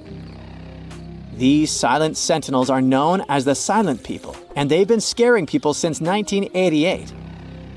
They're the brainchild of dancer and choreographer Reijo Kila. Originally hanging out in Lasila near Helsinki, they've traveled around a bit before settling in their current spot on the side of the road. Why did they move? Maybe they were tired of big city traffic and wanted a quieter place to chill. No one really knows what these peat-headed, straw-haired guys are all about. Some folks find them creepy, like they're watching your every move. Others think they're kinda sad, like a group of friends waiting for a bus that never comes. But hey, that's art for you. Open to interpretation and open to jokes about scarecrows having better fashion sense than most humans. Bonus here, there's a cafe with traditional Finnish crepes, so you may get scared there, but not hungry. In Australia's far north, there's a spooky granite mountain known as the Bermuda Triangle. Black Mountain, also known as Kalkajaka by the indigenous owners, has been the backdrop for some seriously strange disappearances dating back to 1800s. It's pretty close to Cooktown, so it has some legendary tales attached to it. They say Black Mountain was once a fierce battlefield for opposing ancestral clans. The whole place is littered with massive granite boulders stacked in a chaotic manner, where explorers, horses, and cattle seemingly vanished into thin air. For many years, people were scared by the bad reputation of this place until recent research shed some light on the dark mystery of Black Mountain, leaving no room for further speculation. Turns out, the reason for the disappearances may not be as supernatural as we thought. Lack of swimming skills, crocodiles, or just some good old-fashioned tomfoolery could have been the real culprits. It's the middle of the night. Suddenly, you see a snowy owl outside your window. It has a letter for you. Has your Hogwarts acceptance letter finally arrived? Well, not really. You open it and start reading. Dear reader, we are pleased to inform you that you have been selected by the Hogwarts School of Witchcraft and Wizardry as the greatest Potterhead there is. To show our gratitude for your dedication, we've decided to share 8 Wizarding World secrets with you. And don't worry, we won't obliviate any of them later. Professor McGonagall was a Quidditch pro too. Harry's broom riding and Quidditch skills are recognized early on during his time as a Hogwarts student, when he retrieves Neville's Remembrall from Malfoy. Despite going against Madame Hooch's instructions in doing that, his rebellious yet heroic act helps Professor McGonagall spot his talent. The thing is, she is able to do so because she herself has some skills of her own. Chris Columbus, the director of the first 2 movies, placed an Easter egg about it in the movie that was very easy to miss. When Harry starts feeling anxious and starts doubting his skills, Hermione reminds her that he needn't worry because it's in her blood as she shows him his father's award in the Hogwarts trophy display. Now, if you take a closer look, you'll see McGonagall's smaller plaque to the right of James Potter's. Newt Scamander visited Hogwarts when Harry was a student there. Back in 2016, Fantastic Beasts and Where to Find Them introduced us to one of the nicest and loveliest wizards, Newt Scamander. But did you know that this was not really his first appearance in the Wizarding World movies? In the 3rd movie, Fred and George Weasley gift Harry with one magical GPS, aka the Marauder's Map, that shows where every witch and wizard within Hogwarts limits is located. As they show him how to use the map, Newt Scamander's name can actually be seen walking the halls of the school. If you take a closer look at the map, you can see his name in the center right area. That means he was at Hogwarts when the Prisoner of Azkaban events were taking place. Another Marauder's Map Easter egg for you. The map is actually misspelled in the movie. We see the cover of the map for the first time when Fred and George hand it to Harry. And the nicknames of all its creators are written on it: Moony, Wormtail, Padfoot, and Prongs. But careful viewers might have caught one big mistake there. The name Moony in the book is spelled like this, whereas in the movie there is an extra E here. However, apparently that's done by the filmmakers on purpose. They wanted to pay a tribute to the movie's visual effects supervisor, Carl Mooney, as well as have some fun. It wouldn't be so wrong to say that all Potterheads have at least once fantasized about how awesome it would be flying on Buckbeak, like Harry did in Prisoner of Azkaban. One detail about the majestic hippogriff you might have missed in the movies is that right before meeting the students, Buckbeak actually relieves himself. Since no real hippogriffs were used during filming and Buckbeak was all CGI, this was obviously a choice made by the creative team. It's safe to assume they did it to make the mythological creature seem more realistic, but that doesn't change the fact that it's hilarious. Dial this number and maybe you can access the Ministry of Magic too. Mr. Weasley has always been fascinated by the creativity of Muggles. As Harry navigates him through the normal side of London in Harry Potter and the Order of the Phoenix, he marvels at all the different inventions, such as bicycles and public transport. But when it's time to head to the magical side, it's Mr. Weasley who guides Harry this time. Once they're in one particular red telephone booth, Mr. Weasley puts some money and dials 62442. And it turns out, this is how visitors enter the Ministry of Magic, and these numbers are not chosen randomly. They actually spell out the word magic on a telephone's number pad. With Fantastic Beasts, we were introduced to new, fascinating, and adorable Wizarding World creatures. And one thing's for sure, Newt Scamander treats each and every one of them with love and respect. Unlike the dragon handlers in Harry Potter and the Goblet of Fire. However, the director Mike Newell left a little message to assure the fans that all the magical creatures were actually treated right. If you wait until the end of the credits, you'll see it. No dragons were harmed in the making of this movie. There are plenty of number 7 references throughout the movies. In the series, it's established that the number 7 is a magical number that holds great power, and one of the biggest uses of it is Voldemort's 7 Horcruxes. When talking to Slughorn in Half-Blood Prince, Tom Riddle questions if having 7 Horcruxes instead of 1 will make one more powerful. However, that's not the only sign that foreshadows what comes next. When we see Tom Riddle's childhood bedroom, there are 7 rocks on the windowsill, which also indicates what's to come. One thing to mention here though, after the series ended, J.K. Rowling released information about an 8th Horcrux. Since Professor Quirrell temporarily contained part of Voldemort's soul, he acted as a temporary Horcrux. There are some other appearances of number 7 throughout the series that you might have missed. There are 7 Weasley siblings.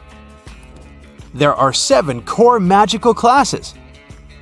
The prophecy stated that the hero would take down the Dark Lord, who would be born as the 7th month dies. In Deathly Hallows, when the Order is trying to take Harry from the Privet Drive safely, their escape plan includes 7 different Harrys.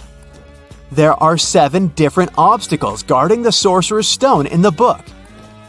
Hogwarts Castle consists of 7 floors. 7 is the age by which magic will show itself if it is present. 7 Muggles saw Harry and Ron flying in the car. The Basilisk attacked 7 entities, including Harry during the events of Chamber of Secrets. In Goblet of Fire, there are 7 keyholes on Professor Moody's trunk. In Order of the Phoenix, during Harry's trial for using magic outside of school, he was found innocent thanks to the clause 7, which stated that magic could be used before Muggles in life-threatening situations. How many of them were you able to spot before? Hogwarts is a real place. Well, kind of. You must have heard about the Harry Potter studio tour and maybe even got a chance to experience it. But several movie scenes were actually shot in real-life locations. Here are a couple of them you might want to visit next time you're in the UK. Remember the first time Harry realizes that he can understand snakes? The scene was shot inside London's Zoo Reptile House, so you can head there to test your Parseltongue skills. In the books, Hogwarts is set in the Scottish Highlands, and many of the movie's exterior shots were filmed in Scotland as well. Loch Shiel was one of those places, and it was used as the location for Black Lake. But we don't suggest that you go for a swim in it like Harry did in the Goblet of Fire. There's no risk of merpeople bothering you, but there is a risk of hypothermia since Scottish lochs can be freezing cold, even in summer. In Harry Potter and the Sorcerer's Stone, Yorkshire County's Goathland Station was used as the film location for Hogsmeade Station, where the students depart from Hogwarts at the end of the movie. Another Yorkshire one here, Malham Cove, The large curved limestone formation, which definitely has an otherworldly look to it, was one of the sites where Harry and Hermione were camping in Part 1 of Harry Potter and the Deathly Hallows. Well, that's all. Now you've finished reading your letter, we'd appreciate it if you'd send us a Muggle chocolate bar or two back with our owl, because our frogs keep jumping away. Yours sincerely, Brightsiders of Hogwarts. Imagine you're surfing a perfect wave, and then it suddenly freezes. Well, it sure sounds creepy, but couldn't possibly happen in real life, right? Wrong. You can see mind-blowing frozen waves in Antarctica. These waves occur when the ice gets compressed, and the ever-increasing pressure squeezes the air bubbles out. As for the beautiful blue color, it's the result of ice melting and refreezing. When the summer begins, an ordinary-looking river in Colombia transforms into a liquid rainbow. Caño Cristales, also known as the most beautiful river in the world, sparkles in 5 colors: red, black, green, blue, and yellow. It only looks like this for 6 months of the year because the aquatic plant that gives it the bright hues needs the right water level and amount of sunshine to use its magic. Australia is home to a unique horizontal waterfall on the coast of the Kimberley region. It's really just a fast tidal flow moving through 2 narrow aligned rocks. The tides can rise 30 feet. The falls reverse whenever the tide changes. Also down under is the biggest single rock in the world. It's so big that it even looks like a large hill. It has a circumference of 6 miles and is 1,150 feet high. The edges are eroded since the rock has been around forever. These mud brick buildings are 7 stories high and were built out of fertile soil, hay, and water that were made into bricks and left to bake under the sun for days. The ground floors were used for keeping livestock and grains, and the upper levels were places for socializing and catching good views. Antelope Canyon in Arizona, also known as the place where water runs through rock, has 2 sections of slotted canyons. Throughout the years, the water running through sandstone has created a picturesque formation like no other. If you ever set foot on the arid soil of the Namib Desert in Namibia, prepare yourself for an eerie picture. You'll see countless circular patches between 6 feet to 50 feet in diameter. Organized in a honeycomb-like pattern, they stretch across 1,500 miles toward the horizon. These patches are also known as fairy circles, and you might be disappointed by the explanation of this mystery. No one knows for sure the origin of these circles, even though there are numerous theories, from the radioactivity of the soil to the activity of sand termites. Mount Haleakala in Hawaii is one of the quietest places in the world. National park managers nearly failed to find any sounds to measure here. The place translates from Hawaiian as House of the Sun. It formed thanks to a volcano that got active 1 million years ago.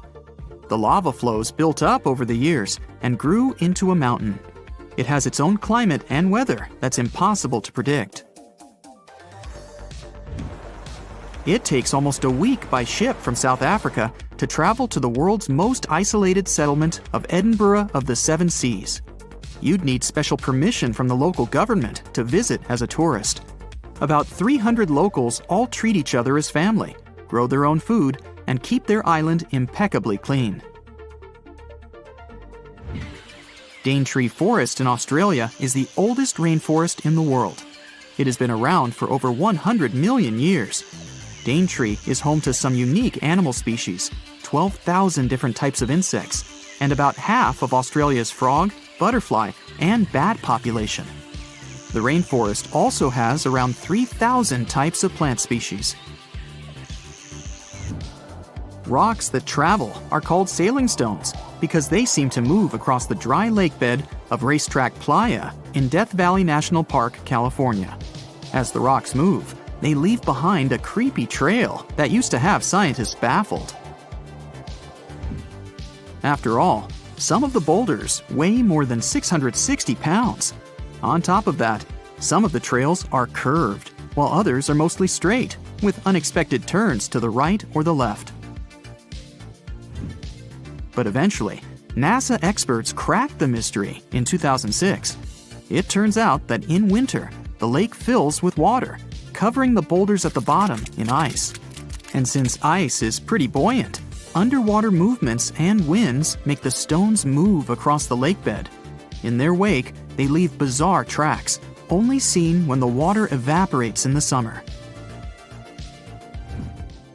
Lake Maracaibo in Venezuela is often called the lightning capital of the world. Thunderstorms arise here 300 days of the year, with a peak in September. Sometimes there are up to 200 flashes in a minute.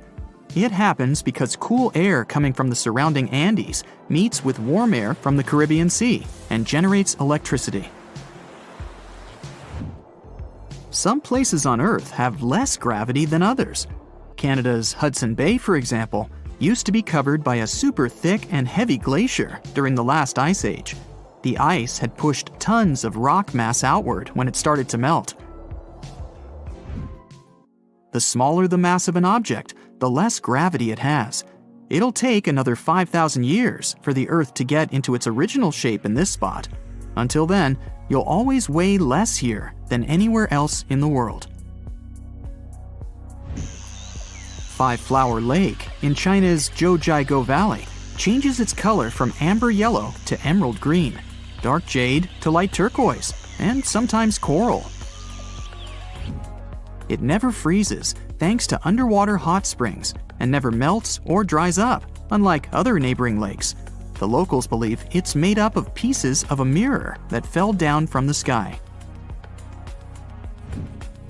The surrounding valley has some narrow conic karst landforms, spectacular waterfalls, around 140 bird species, and giant panda, along with other endangered plant and animal species. Cape Denison in the Commonwealth Bay in Antarctica is the windiest place on the planet. It has unusual downslope winds. They are formed because of the continent's dome shape and the always cold climate. These winds are so fast and strong, they ruin the measuring instruments and the masts they are attached to. The record speed so far was 200 miles per hour. The Sahara Desert, which takes up 10% of the African continent, is extremely hot and dry. That's why it's one of the top places with the clearest skies. There's hardly ever a cloud above it. This, plus the remoteness from any civilization, makes it one of the best spots for stargazing. In Denmark, people experience blackout-type effects on a pretty regular basis. Just look how weird it is. But it gets even more bizarre when you find out that birds are the cause of this unusual phenomenon. Every spring and fall, millions of starlings begin their annual migration from Sweden, Finland, and Norway toward Britain, Belgium, and France. Denmark is the lucky place where you can observe Sort Sol, the Danish name for black sun. The birds travel in large flocks, which makes it easier to exchange information and stay warm. Before the birds land, they perform movements that look like dancing, but in fact, they are making different formations in an attempt to shoo predators away. And although the birds fly in highly synchronized patterns, people think that the huge flock changes its shape chaotically. The dark sun lasts only 20 minutes during sunset, and you have to be either fast or lucky to see this phenomenon. The secret of the cotton candy color of Pink Sand Beach in Barbuda is the crushed corals on it and tiny single-celled red organisms living beneath them. You can see that famous shade when the waves are strong enough to wash that mix ashore. The secret of impeccable cleanliness of this place is that it has no public facilities and is less crowded than other Caribbean islands. It took thousands of years to form Picaninny Ponds in Australia. This whole time, underground freshwater was slowly moving to the surface through limestone. It formed a large underwater cavern with white limestone walls. You'd need a special permit to dive here, and it's definitely worth it. Batara Gorge Waterfall has 3 natural bridges for anyone to walk across, take awesome pictures, and even have picnics. The waterfall is a result of limestone erosion that's been going on for millions of years, even though it looks like someone punched a hole right in the middle. It's located in the village of Tanarine, which is just 2 hours away from the capital Beirut. A village in the Meghalaya state in India is known as the wettest on the planet, according to the Guinness World Records. The average annual rainfall here is about 470 inches. It's a result of warm, moist monsoon winds coming from the Bay of Bengal, bringing clouds full of rain. It flows into rivers and waterfalls and never stops. The locals that work in the fields always wear basket-like covers to protect themselves somehow. The village of Leknes, with a population of about 3,500, is located in Norway, above the Arctic Circle. It has an unusually warm climate compared to other places in the same latitude. In January, the average minimum is 32 degrees Fahrenheit and rarely drops below 30 degrees Fahrenheit. July average temperature is 53 degrees Fahrenheit. That's pretty regular for many places in Europe. The sea, this unrelenting water beast, has been defying all attempts to tame it for centuries. Many ships driven by the wind have gone through the harshest parts of the world. Some have survived the struggle with the sea, and many have come off second best. It's the year 1834. A ship called the Pilgrim is setting a course to sail from California to Boston. The journey will venture around South America and then past Cape Horn of Chile. Richard signs up as a merchant seaman aboard the Pilgrim. This is his first voyage at sea. The crew tells Richard stories of the Drake Passage off Cape Horn, a route that's legendary for its dangers. Countless ships and sailors have disappeared in those waters. Since Cape Horn's discovery in 1526, it's quickly become known to all those that have sailed around it as the ultimate test of any mariner's skill and of any ship's strength. Those that have survived the journey call Cape Horn a sailor's nightmare. Jack the helmsman, a salty veteran, steers the ship towards this most dangerous of all routes. Jack has been aboard the Pilgrim since it was first commissioned in 1825. He's passed by the Horn many times, each time learning a different lesson from the tests provided by the sea. The Pilgrim has been refitted since its past voyage a year ago. Richard values Jack's experience, given that it's his first journey at sea. Jack assures Richard of his confidence in the Pilgrim, even though it's just a small wooden brig with 2 masts. Jack's aware that wooden vessels are gradually becoming outdated, replaced by new steam-powered ships. But Jack prefers the maneuverability of the Pilgrim and would take it over the steel ships any day. Richard is excited to be aboard. There's so much to explore in life as a merchant seaman, but the guy struggles to acquire his sea legs on the boat. Forceful winds make the Pilgrim move faster, providing Richard with a quick introduction to life at sea. At the same time, nothing can prepare him for what is to be experienced at Cape Horn. It's the southernmost point of land before Antarctica. The gap between the icy continent and Cape Horn holds the infamous Drake Passage. Approximately 700 miles between Cape Horn and the Antarctic Peninsula. Strong winds provide an uninterrupted, steadfast journey toward the Horn. But, as Jack tells Richard, the winds are more concentrated at the Drake Passage. They create a funneling effect, becoming stronger and more unpredictable. Richard is unsure of what this might mean for the Pilgrim, but understands that there's no easier route to travel around South America. A few days pass. The Pilgrim sails by the many islands that make up the western coast of Chile. Although the sea has been relatively calm, Richard continues to deal with his lack of sea legs. His movements are still not very graceful. The constant, ever-swaying deck rises and falls, and Richard finds it hard to get used to the motion. Random large waves hit the Pilgrim from every angle. The ship is quickly approaching Cape Horn. Richard looks towards great thunderous black clouds in the distance. "Welcome to the Horn," Jack says, half laughing. A wry smile upon his face soon disappears. The man gets serious, knowing what awaits them all.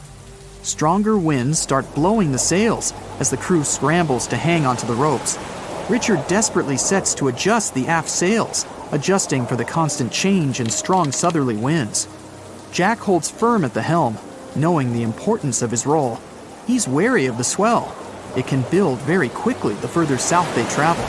It's crucial the Pilgrim doesn't venture too close to the Horn when they approach. The great darkness that was in the distance is now all around them, filling the sky in every direction. Blackened clouds throw rain and hail down at the crew as they try to resist the enraged weather. Jack is directed by the captain at the helm, changing the direction of the vessel. The temperature has dropped significantly. Barely keeping the water from his eyes, he turns toward the port side bow to provide his face a brief break from the torment of the wind. Looking out into the distance, the man sees the Horn standing alone, surrounded by mist. It's a haunting sight. He steers the Pilgrim along the face of the Horn, the distance getting shorter. The waves shrink in height since the depths become shallower. But these waves are much steeper, and their angle can cause more damage to the wooden vessel. Jack's unsure how much of these waves the Pilgrim can take before the hull is breached. Richard, still posted at the aft sails, watches the water and icebergs floating by. He's unsure how large they actually are, since they're mostly hidden underwater. But he knows to alert Jack if any get too close. Just one iceberg hitting the Pilgrim will be all that the hull can withstand. Dutifully, he watches over the side and into the distance. Icebergs aren't the only thing to look out for. Rogue waves are common in these seas as well. The connecting Antarctic and Pacific Oceans, mixed with stormy weather, form waves together. This creates much larger rogue waves. Such waves have been known to reach up to 100 feet tall. They can destroy most vessels in their path. It'll surely be the end of the Pilgrim if it comes across a rogue wave. Strong currents adjust the route of the Pilgrim, as though the Horn is trying to lure the ship toward its rocky shallows. Slowly, they are getting pulled closer toward the Horn. Jack is fighting the current at the helm. Spinning the wheel, he strains his body as much as he can. Grunting, he plunges the wheel from the port side to starboard and back again. The captain keeps yelling directions. To a novice, they're extremely confusing. But Jack, a hardened veteran, continues to interpret the directions with ease, steering to readjust their course away from the Horn. The captain orders Richard to assess the hull below the decks. With the level of pounding the Drake Passage has provided so far, it's surely harmed the ship in some way. Richard runs to the deck as another sailor yells something at him, but the noise of the sea makes it difficult to hear.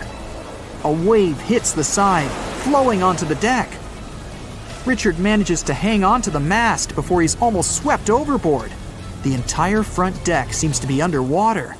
Hanging on as the water rolls off the sides of the ship and waiting for it to clear, Richard watches the Horn slowly go past. Still, it beckons toward the Pilgrim, as though asking for its dues from the crew. The currents are still pulling the ship, while the storm is raging on, with no end of the struggle in sight. The storm is growing ever larger and fiercer. Richard gathers himself to head below and assess the damage. After a slow descent to the lower decks, Richard can finally look over the hull from the ship's quarters. There's no damage from what he can gather. But he's shocked by the depth of the water inside. It's now at waist depth. Cups, amongst other things, float in the water. Even inside the ship, the guy can't escape the waves. Unable to make sense of it all, he stands frozen, listening to the almighty power of Mother Nature outside. The sea roars even more wildly, waves constantly thudding against the hull. It sounds like a somber drumbeat, a slow countdown to the demise of the Pilgrim. Richard forces himself back to the terrors of the above decks, grasping onto the rails to carefully walk the slippery stairs. He leaves the disturbing creaks of the wooden decks. They're soon replaced with the strained sounds of the ropes, the yells of other sailors, and the deafening roar of the sea crashing all around him. Jack is at the helm, focused on his role, still fighting the wind and the waves, even with the addition of ice and frost. It seems that the world around him has set its heart to distract the man from his duty, but Jack pushes on determinedly. For 9 days, the Pilgrim fights the constant changes in stormy weather, facing all kinds of obstacles, but the ship manages to make it through. As they leave the storm behind, the crew sets their course north for their final destination. The sight of the sun peeking through the dark clouds is the most relieving thing Richard has ever experienced. Unfortunately, Richard lost his rations at some stage during the storm.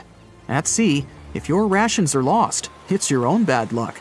Luckily, Jack is kind enough to share some of his. Antarctica. It was once a green land full of dinosaurs, but now it's a frozen continent bigger than that of the US that doesn't belong to anyone. It isn't hard to find. Wherever you go, just go south until you get to the big icy thing at the south pole of our planet. It lies within the Antarctic Circle, and it's the largest single mass of ice on Earth. The continent is bigger than the US and even bigger than all of Europe. And still, Antarctica was officially discovered recently. Scientists hadn't known of its existence until 1820. After the discovery, it took another 2 decades to confirm it was a whole new continent, and a few more decades after that to decide on a name. In Antarctica, anti means the opposite. So Antarctica literally means the opposite of the Arctic. Now, even before scientists discovered the land, ancient Greeks already theorized that there must be a southern continent to balance out the Arctic in the north. Also, some scientists who studied Polynesian artwork and oral history believe that Polynesians found the continent over a millennia before the Europeans did. Anyways, today we all know of this icy land at the South Pole. Because of its location, there are just 2 seasons there, summer and winter, and both last 6 months. In summer, it's a bit warmer, and the continent exists in pure daylight. And in winter, it's dark all day long. 98% of Antarctica is ice. This continent alone stores 60% of the planet's fresh water. And yet, despite all those water reserves, Antarctica is the biggest desert in the world. By definition, a desert is an area with sparse vegetation and little snow or rain. Notice that plenty of sand isn't a necessary condition here, even though the continent does have some sand and even sand dunes. It also gets a lot of wind. Antarctica is the windiest continent on Earth, and wind speeds can reach 200 miles per hour. That's even faster than hurricane winds. The little snow the land gets never melts. It just builds up over time, for centuries and millennia. So there's a thick ice layer there. This makes Antarctica full of hidden secrets. There's a whole new world underneath its ice. For example, there are a lot of mountains on the continent that are like 9,000 feet tall. It's taller than 3 Burj Khalifas stacked on top of each other, if we must, and that's currently the tallest skyscraper in the world. But we don't see all those mountains because they're all hidden under the ice sheet that's almost 16,000 feet thick. There's also a lake down there, beneath over 11,000 feet of snow. The lake is called Lake Vostok, named after Vostok Research Station, under which it's located. Originally, it was just a hypothesis. Over a century ago, a scientist suggested that the huge pressure created by tons of ice could decrease the melting point of ice in the lowest layers of the ice sheet, creating liquid water, which could form a lake. He didn't prove his ideas in his lifetime, but others continued his work and confirmed that this theory was true. There's also a canyon in Antarctica, hidden underneath huge masses of snow too. It's deeper than the Grand Canyon we have in Arizona. There is a mountain range that divides the continent into 2 parts, East Antarctica and West Antarctica. The western part of the continent is experiencing higher temperatures and is starting to melt. If West Antarctica melts and releases its stored water, it will raise the average global sea level by about 16 feet. That will be enough for some cities all over the world to completely disappear. Perhaps the first to turn into a water world will be Thailand's capital, Bangkok, which is just 5 feet above sea level. Then it will be Amsterdam in the Netherlands, followed by Ho Chi Minh City in Vietnam, Cardiff in the UK, and New Orleans in the US. People do a lot of work in Antarctica now, residing there for many months at a time to study this mystery of a continent. Over the years, even a few children were born there. But it's not a country, and the land doesn't belong to anyone. It's governed by the Antarctic Treaty System, an agreement of peaceful research and collaboration that suspends all territorial claims. It was first signed by 12 nations, and now there are 59 supporters, half of whom have decision-making powers. The continent is occupied all year round by researchers from all over the world. There are about 5,000 people living there in summer and about 1,000 in winter. Yet no one is a permanent resident there. People come and go, and the scientists take turns spending time there. The average yearly temperature there is negative 30 degrees. But there was a time when Antarctica was about as warm as Melbourne, Australia is today. It was about 40 to 50 million years ago. I wasn't around then. But the continent had green forests and dinosaurs roaming its land, chilling in the sun in a 63-degree Fahrenheit environment. That was before penguins. In our age, it's so cold that you won't even find any trees or bushes in Antarctica, just the snow. The only plants that can thrive in such extreme temperatures are lichens, moss, and algae. People can't stand such freezing conditions for lengthy periods of time either, so the continent has never had any indigenous population. Well, that is, if we don't count penguins, seals, whales, and a few other types of birds that live there now. Antarctica's fauna is the scariest and least diverse on the planet because only a few organisms can withstand its harsh conditions and because non-natives aren't allowed to be brought there. So, if you decide to travel to Antarctica with your cat, well, you can't. Hey, I don't make the rules. But those few species that live on the South Pole totally own the place. There are no more than 5,000 people there and around 20 million penguins. They are a kind of settlers, though. Penguins' first ancestors lived in Australia and New Zealand. There are still a few penguin species there, including the smallest penguin on Earth that is just 1 foot tall. Still, most of the penguins migrated to Antarctica at some point, possibly because they were attracted by the greater food supply there. It's not the cold that made them like the land. It turns out, most penguins leave the continent when the summer ends. The only ones that stay there are male emperor penguins, and they do it to warm and protect eggs left by their mates. But where do all the other penguins go? At first it was a big mystery even to scientists, but then they attached some tiny location devices to the legs of a few of these animals and figured it out. Penguins go to live in the southern oceans while it's too cold in Antarctica. None of them go ashore for half a year until they get back to the continent.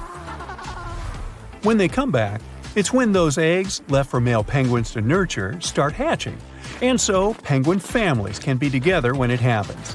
Penguins eat different fish, and the ocean is full of those despite its cold temperature. In some areas, water can reach below freezing temperatures because it's salty. But fish don't freeze there because they have antifreeze proteins in their bodies. Then there are also about 1 million seals in Antarctica. They like fish too, and they can hold their breath underwater for 2 hours. They see way better underwater than in the bright light of the day, and they also use their whiskers to locate food. Their breathing holes in the ice can freeze while seals are away, and they must use their teeth to make a new one. Seals can even sleep underwater and then resurface occasionally to get some air without waking up. I can appreciate that. Now the first rule is not to panic, the guy says. He gives Michael a thick suit. The weather is hot here, and the outfit seems very warm. You can't go without it, he adds. Michael puts on the outfit and feels goosebumps all over his body. Why is it so cold? The guide explains this is a unique cooling cloth. It'll save Michael from heat stroke inside the cave. The guide gives him an oxygen tank and a mask. Are we gonna dive? Michael asks. No, but your lungs may fill up with water if you don't use it. Michael's knees are shaking with fear. He doubts this whole idea.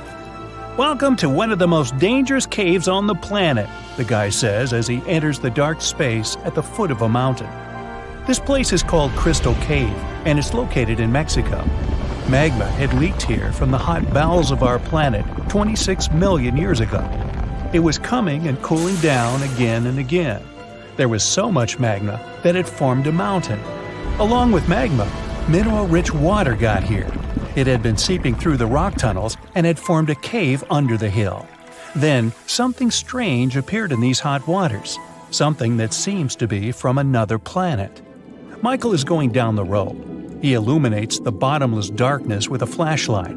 The air becomes hot and heavy. Microscopic particles of water are hovering here. Along with a guide, Michael descends to 980 feet. This is more than half of the Empire State Building's height. The air temperature goes up. It feels as if they were approaching the Earth's core. Finally, the descent ends, and they jump on solid ground. The guy puts on an oxygen mask and tells Michael to do the same.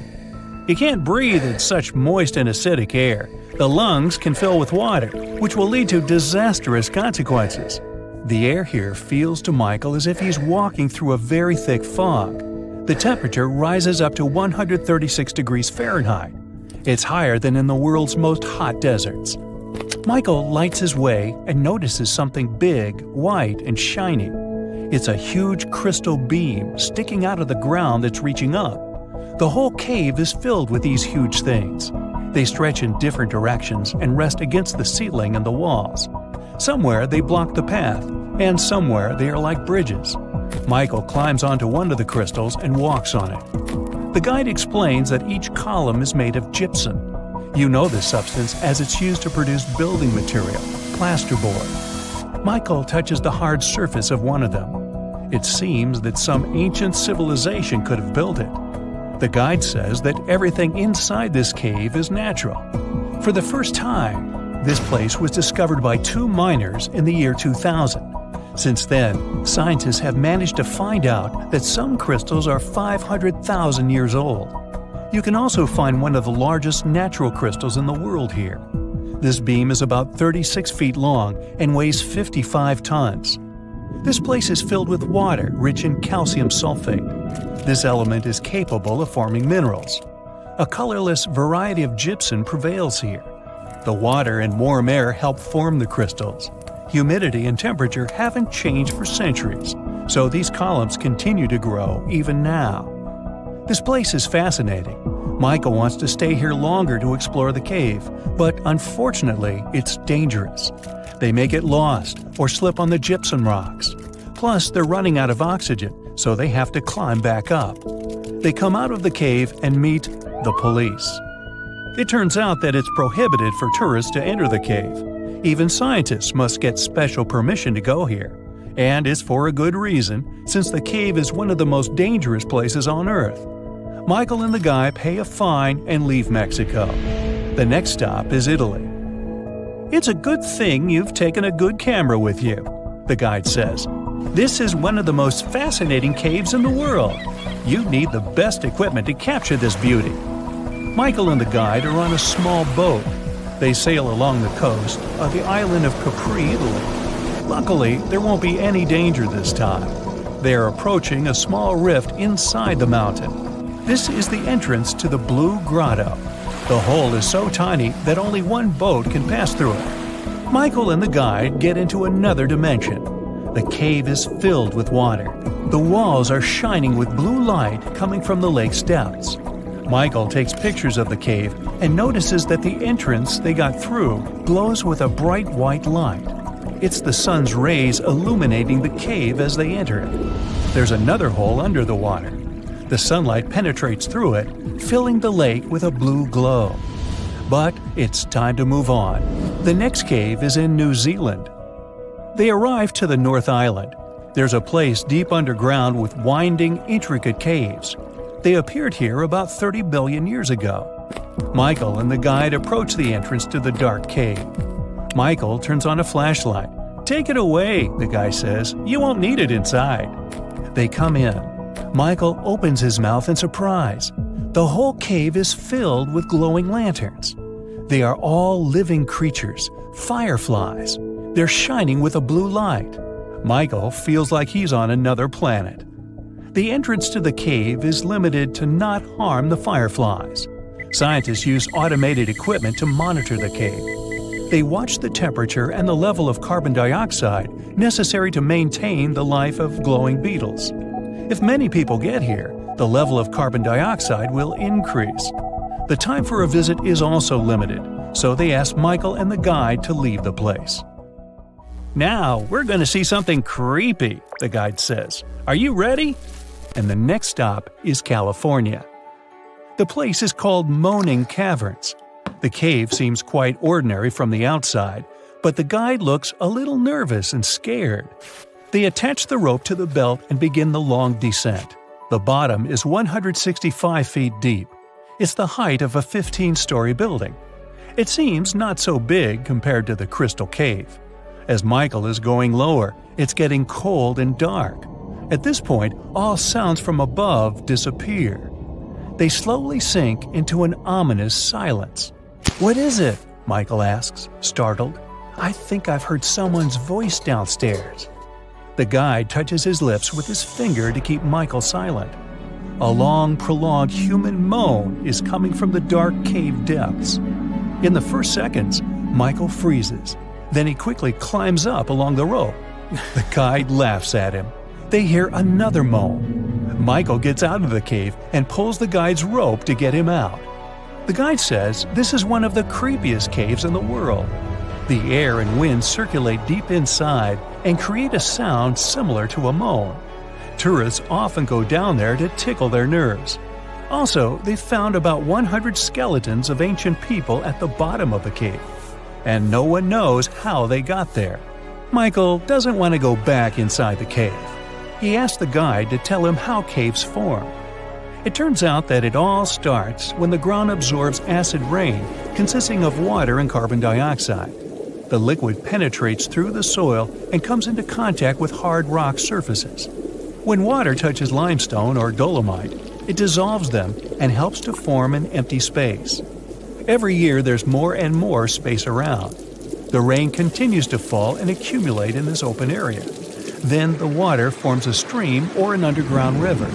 After that, the erosion of hard rocks begins. Thousands of years later, there's enough space to fit a human here. Then this space becomes a cave. When erosion combines with stalactites and stalagmites, it forms chambers and impressive columns. By the way, here's the difference between stalactites and stalagmites. Stalactites hang from the ceiling. Stalagmites stick out of the ground. It takes about 1 million years to develop such underground landscapes. So, every time you walk in these places, you come into contact with the ancient past of our planet. Octopuses have 3 hearts. 2 of them pump blood to the gills, while the bigger heart circulates blood to the rest of their body. They also have 9 brains. There's the large central one, but also each of their 8 arms has a mini brain of its own, which is why they can act independently. Since each arm has its own brain, the central brain only needs to send a higher level signal to the arm. Things like, move to that nearby crevice, there might be a crab hiding inside. In the case of humans, the brain would guide and take control of each movement of our legs and arms. And with an octopus, arms act almost independently on their way to the crevice. It also tastes and feels with the suction cups on it.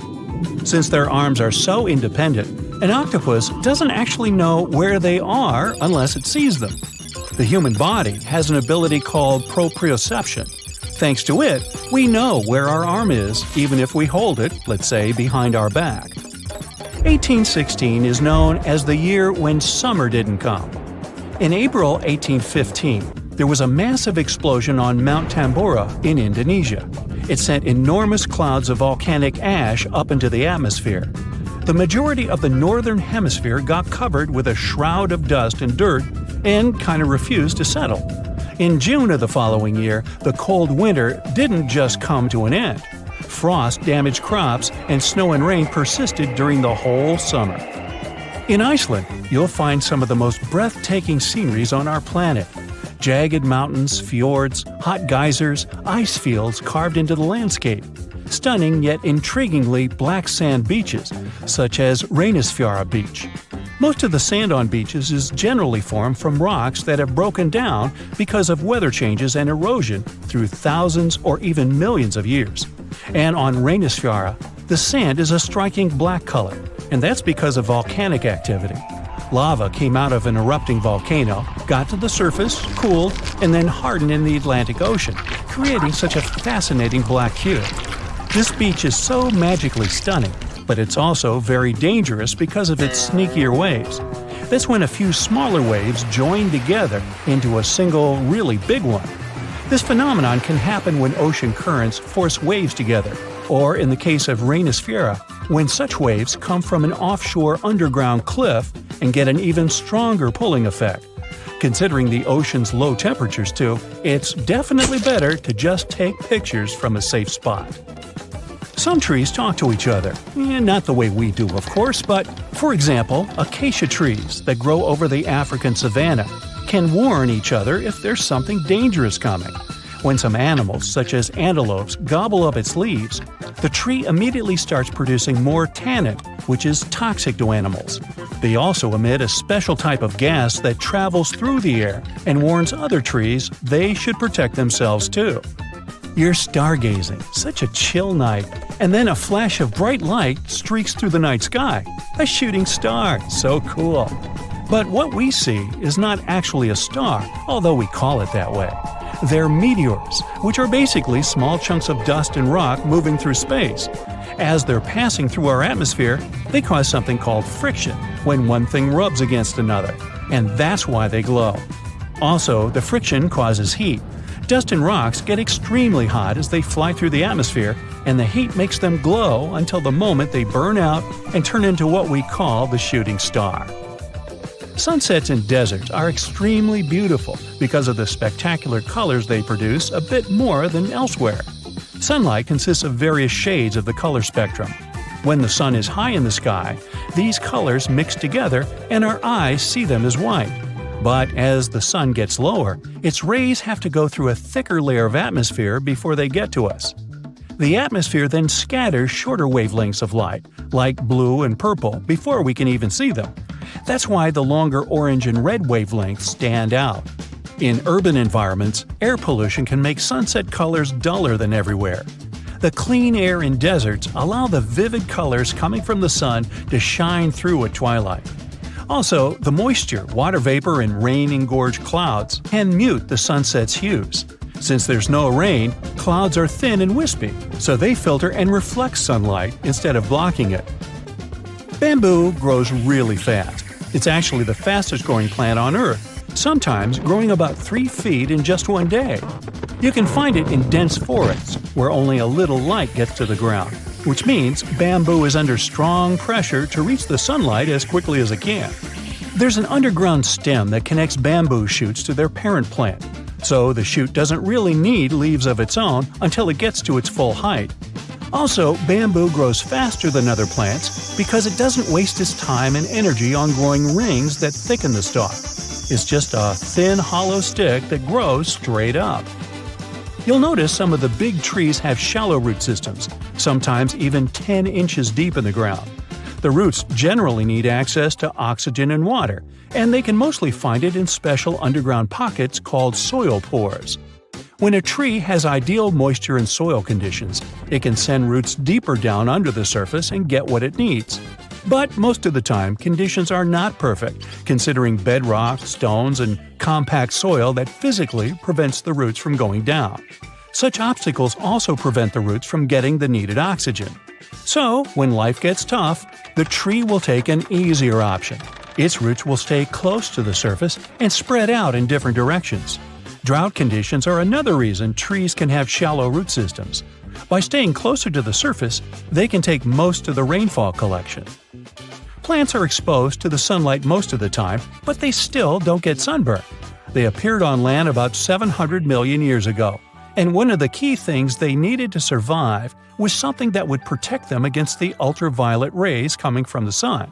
Those in the sea had seawater as protection. UV radiation is mostly responsible for sunburn, so land plants developed a special protein that detects it. This protein sends signals to the cells to protect the plant from the damage and effects of UV radiation. Basically, it's like they produce their own natural sunscreen, but this still doesn't mean they're 100% protected. You know that common belief that if you water plants in the midday sunshine, this can cause their sunburn? Some think droplets of water act as tiny lenses and then focus the sunlight onto the leaf surface. But they're not strong enough to actually focus sunlight from a water droplet onto the surface of a leaf. It's just that their natural sunscreen doesn't mean total protection.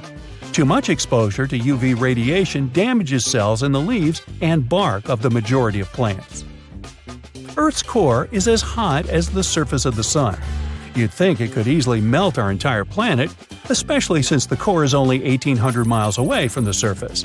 If the sun were so close, we'd be like French fries. But we're alive because the center of the sun is surrounded by a mantle of rock that's mostly solid. The crust we walk on actually floats on that mantle and protects us.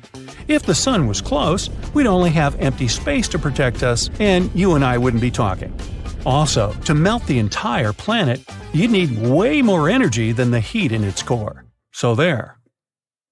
Rikat structure is a giant formation in the Sahara that looks exactly like a giant bullseye. It's so wide that you can see it from space. Even the CIA got interested in it. In 1965, they planned a flyover looking for geomagnetic anomalies. The findings are still classified. Perhaps the theories are true, and this place is truly the lost city of Atlantis. Now, Atlantis supposedly sank beneath the waves, but recent discoveries are pointing us in a different direction. This is an ancient story that goes far back in time, and Plato was the first to mention it. The place had loads of greenery and a curious structure: 3 concentric circles of land surrounding 2 circles of water. 2 key quotes from Plato's writing suggest that Atlantis might not have been a typical island in the middle of the ocean. Plus, Atlantis had a major influence from Africa and Europe, challenging the idea of it being in the Atlantic.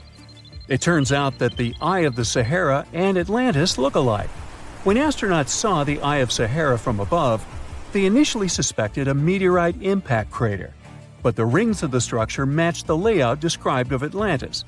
More importantly, the Sahara wasn't always a desert. It turned from a tropical region into a desert around 11,000 years ago. Researchers found evidence of a massive river called the Tamarasset that could have sustained a community. This river flowed toward the Rikat structure, aligning with Plato's description. The Trans-Saharan Seaway ran through the Sahara 50 to 100 million years ago. The sea allegedly destroyed Atlantis around 11,500 years ago, likely due to a rapid rise in sea level caused by the end of the Ice Age. NASA's worldview imagery shows patterns consistent with this theory. Those concentric rings might be a key to unlocking the secrets of our planet's evolution over millions of years. They're shaped by erosion on resilient rock layers, creating a spooky pattern of ridges and troughs. The central peak stands proud at 1,300 feet. The central part has undergone a significant erosion makeover, revealing a circular structure with a raised peak. Unlike impact craters, the Eye of the Sahara flaunts a striking balance and symmetry. Some say it results from rock uplift, sculpted by wind and water. Others think it's an ancient anticline, eroded to reveal its concentric glory. Then there's a salt diapir theory, suggesting that salt's buoyancy sculpted this beauty. Dating techniques have proved that it formed 541 to 252 million years ago, give or take a million or two. Ancient tools are scattered around the outer rings of the structure near riverbeds. Some older stone tools have also been spotted in the same areas. And still, even though some spear points from the Neolithic period have been found, there aren't many signs that people were living there back then. The area seems to have been used for short-term activities like hunting and making tools. There are other unearthly mysteries that haunt our world. One such enigma is in Norway, the ominous Hessdalen light phenomenon, also known as the Valley of Lights, leaves scientists confused. This valley is 10 miles wide. It's quite isolated, but a peculiar blue box sits high on the hillside, equipped with cameras scanning the valley.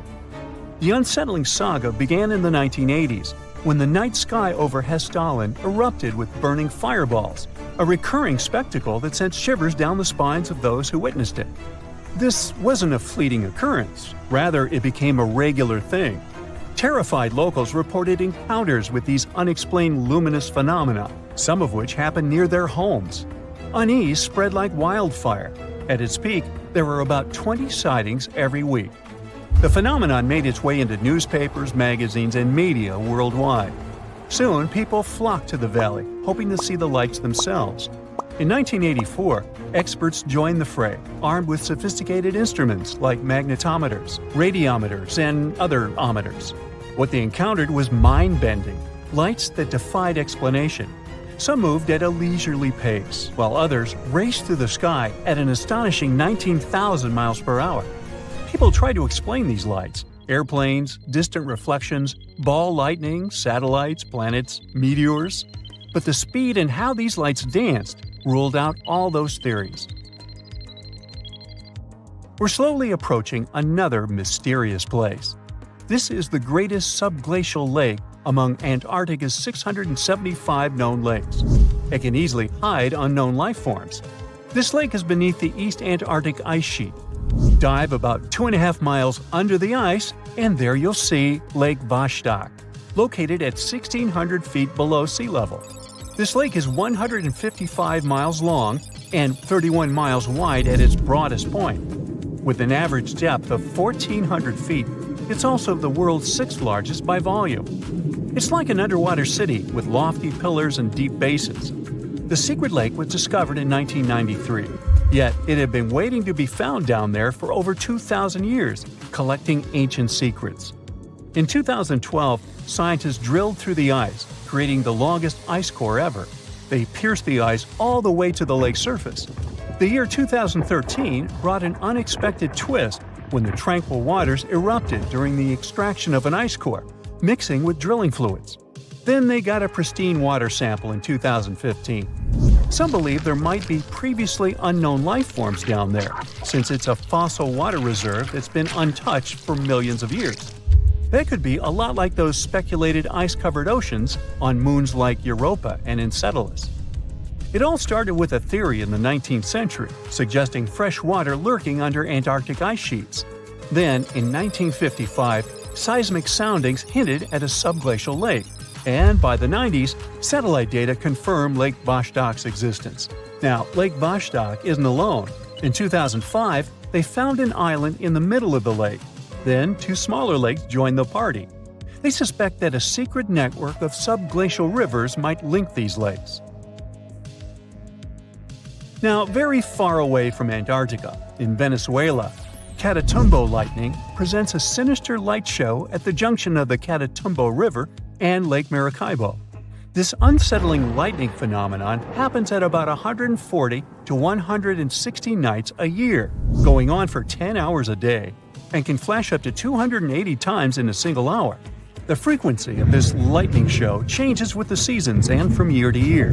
There was a break between January to March in 2010, causing a bit of worry that it might vanish forever. As the sun sets, winds from the east start picking up speed. The strong wind is called a nocturnal low-level jet, like what you see in the Great Plains of North America. These winds bring moisture, mostly from the Caribbean and the lake itself. This humid air hits high mountain ridges, causing thunderstorms to form over the mountains. Thanks to the ongoing wind situation, more thunderstorms appear as the night goes on. This pattern repeats itself, and is why this area has the highest annual lightning rate globally. The next place scientists cannot explain is in China. That is the Longyu Caves. They have lofty slanted roofs and sturdy pillars. The spot remained hidden for centuries. These human-made caverns, built around 2,000 years ago, decided to reveal themselves only in the 90s.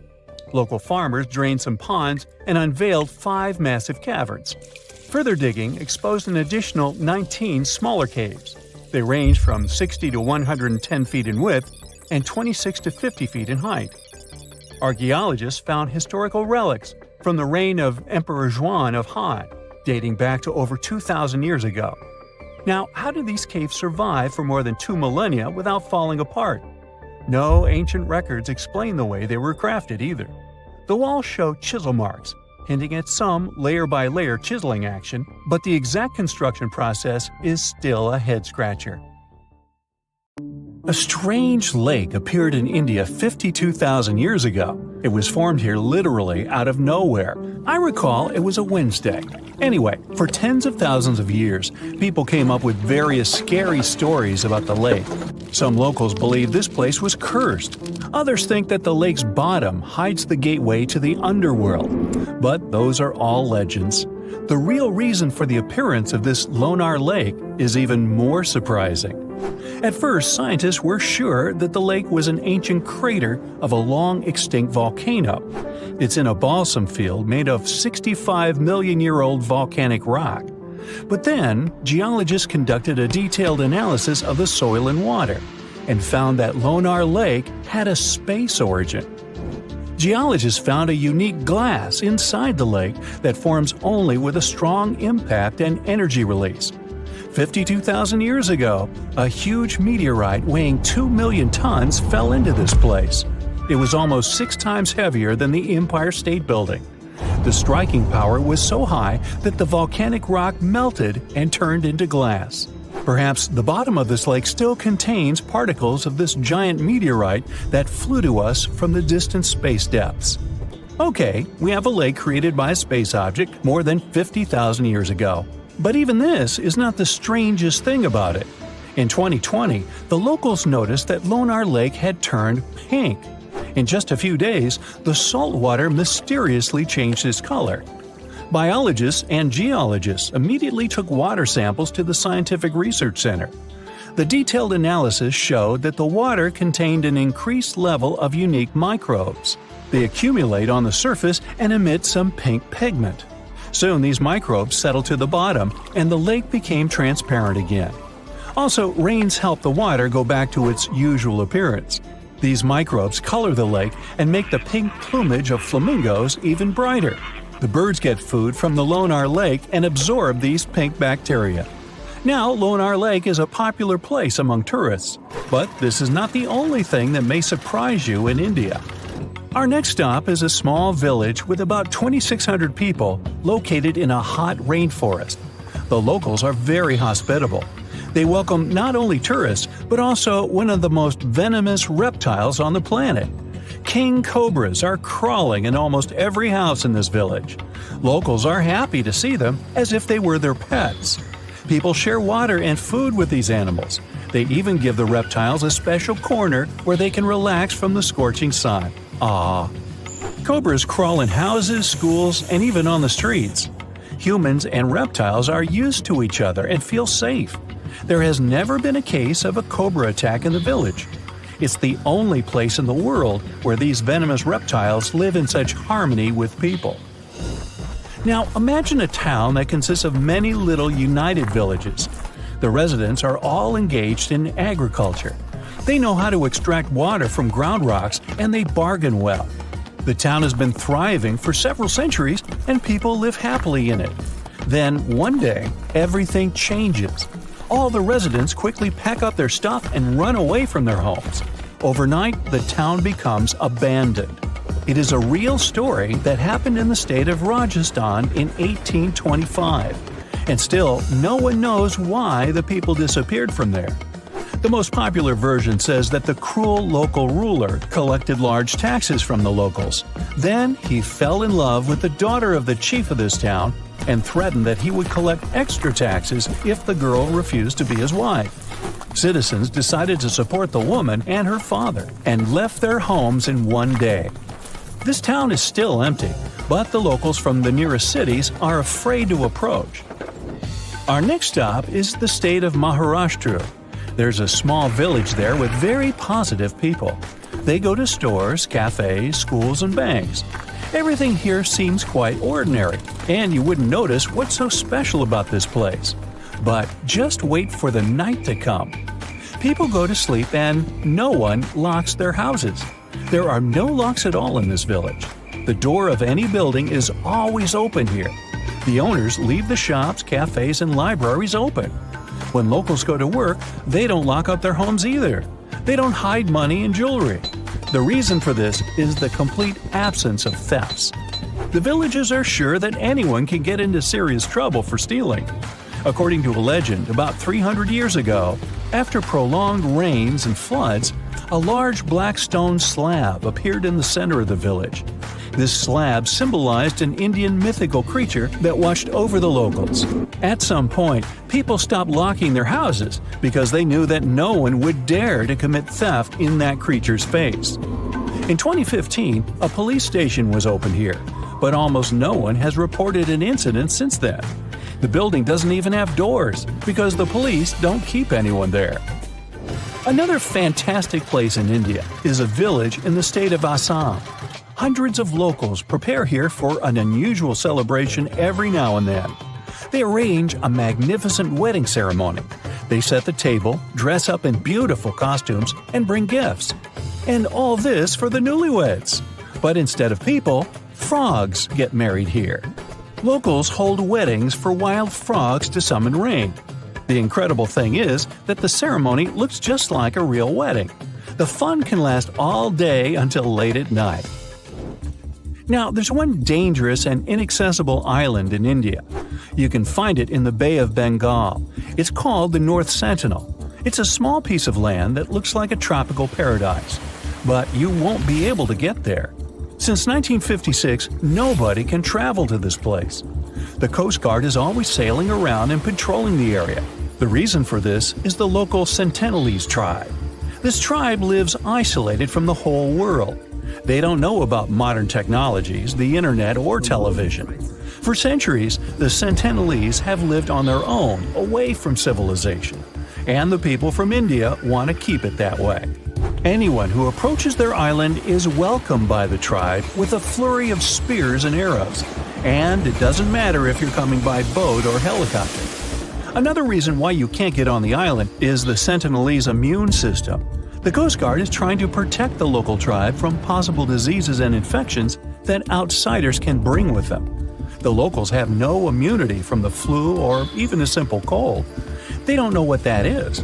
Also, there are coral reefs and limestone around the island, which significantly complicates the passage of large ships. Despite all the prohibitions, many people tried to get to the island. In 1880, one officer accidentally discovered this island. He went ashore and found a noble soil ideal for growing coconut palms. The officer also noticed several huts on the island, but didn't dare meet the locals. Explorers and travelers presented the islanders with fish as a gift many times. The locals accepted it, asked for more, but still didn't let them approach their houses. It was also challenging to make friends with the tribe because they communicate in one of the most difficult languages to learn in the world. Scientists and linguists have been studying this language for decades. At the end of the 20th century, outsiders made some progress in building a connection with the tribe. In 1991, a team of anthropologists invited the islanders aboard a large ship. They gave bags of coconuts to tribe members. This may be where the phrase "left holding the bag" came from. Or not. Otherwise, let's just leave these folks alone, shall we? Why is Australia so strangely empty? Why haven't we discovered so much of the ocean? Is our planet a perfect sphere? And was the Earth once more purple than green? I bet you didn't know these facts about our planet. So let's find it all out. Australia is really massive. To make it easy to understand its size, it's nearly as large as the entirety of Europe. Home to around 26 million people, Australia is among the countries with the least population per area. It's ranked only 55th for the highest population in the world, while it has the 6th largest land area. Why is so much of it empty? A good guess would be the many dangerous animals hiding behind every rock. At least this is enough for me to avoid Australia. But there's one specific reason to explain this. The dryness of Australia ensures that 85% of the population lives within 30 miles of the coast, and 80% of them live along the eastern side where rainfall is more common. But although there is an overall lack of rainfall, only 20% of Australia is unlivable desert, and only 40% is considered not habitable by human standards. The water consumption is actually higher than their average rainfall each year. But there is a further ancient water source hidden way below, which can support a much larger population. It's one of the largest underground freshwater resources in the world, the Great Artesian Basin. It covers a staggering 656,000 square miles, which is 1/5 the size of Australia. It holds enough water to cover the Earth under a 1.5 feet deep layer of water. Or, more usefully, it could provide enough water for thirsty Australians over the next 1,500 years.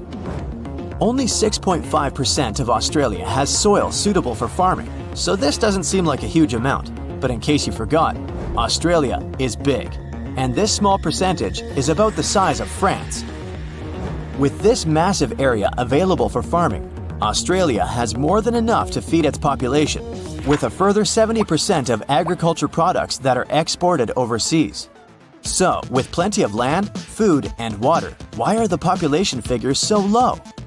A very slow migration process is the reason. First, only people from the United Kingdom lived there. Then, they opened their borders to other Europeans, and this restriction remained in place until 1973. You would think almost 200 years would be enough time for a lot of people to migrate, but Australia was just so far away. The risk of traveling such a long way and the cost of the journey meant that people from Europe prefer the shorter and cheaper options to migrate elsewhere, like Canada or the USA. For the past 2,000 years, people have understood that Earth is round. But did you know that it's not a perfect sphere? Through the wobbly rotation of Earth, our planet constantly changes its size, very slowly of course. The North and South poles are surprisingly flat. Earth is pretty much like a ball being squished. Imagine there's a giant hand with the fingers pressing at both poles. Because of this pressure, the equator pushes a little outwards. Along with an uneven gravitational field, Earth has loads of gravity glitches, some positive and others negative, creating an uneven, rocky, and bumpy surface. Some places on Earth have more gravity than others. If you weighed yourself along the equator, you would weigh 0.5% less than at the poles. Not a whole lot, and definitely not worth the trip to change your weight. If you were to measure the length from the center of the Earth towards the furthest point of Earth, you would be shocked that Mount Everest isn't at the end of it. Instead, it's along the equator, which is the pushed-out part. Ecuador's mountain Chimborazo would actually be the tallest point on Earth, as it's the furthest from the center. We still have around 80% of the ocean to map, which is crazy considering how much of the solar system we've explored in comparison. But we're still aware of many of the unbelievable details about the ocean. It covers over 80% of the world's surface, where 94% of the Earth's wildlife lives. And from some of the life in it, up to 80% of the world's oxygen is produced mainly from plankton, algae, and bacteria. One of the most famous, already mapped places is the Mariana Trench. It's the deepest point on Earth, as low as almost 7 miles deep. That's a huge 5 times the length of the Grand Canyon and deeper than Mount Everest is tall. It's also home to one of the most ancient seabeds on Earth, casually laying low for about 180 million years. The pressure at the bottom is over 1,000 bars, but although this is 1,000 times more than normal pressure, life still flourishes here. Throughout the ocean, there is an estimated over 3 million shipwrecks lying in the murky depths. Countless artifacts sit there untouched, and there could be more than all the world's museums. The mid-ocean ridge is the longest in the world, reaching 40,000 miles. That's almost 10 times the size of the Andes, the longest mountain range on land. The sun is the reason behind the blue and aqua colors of the ocean. This color isn't from the reflection of the sky, though they are both blue for the same reason. The surface of our planet receives white light from the sun, and it absorbs the orange, red, and yellow light stronger. It doesn't absorb the blue light so much, so it returns to how we see it. Of course, this only occurs based on how pure the water is. If the water is full of mud or algae, they scatter the light and overpower the water's natural blueness. There are many factors that determine what color we see on our planet. Could you believe that the Earth was green before? Instead, it was purple. Chlorophyll in our atmosphere absorbs mainly blue and red wavelengths from the sun and reflects the green ones to what we see our planet as today. Long ago, ancient microbes called retinal dominated the Earth instead of chlorophyll. They absorbed green light and reflected red and violet light.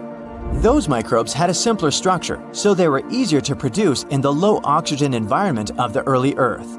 They provided our planet with a purplish color instead of green. But chlorophyll is more efficient, and as the Earth was developing, it eventually took over. Imagine that billions of years ago, faraway observers could see our home as a small purple dot. I wonder if we could have also been purple. Probably not. The biggest tree on Earth is a giant sequoia named General Sherman. It stands over 280 feet, almost reaching the height of a 26-story building.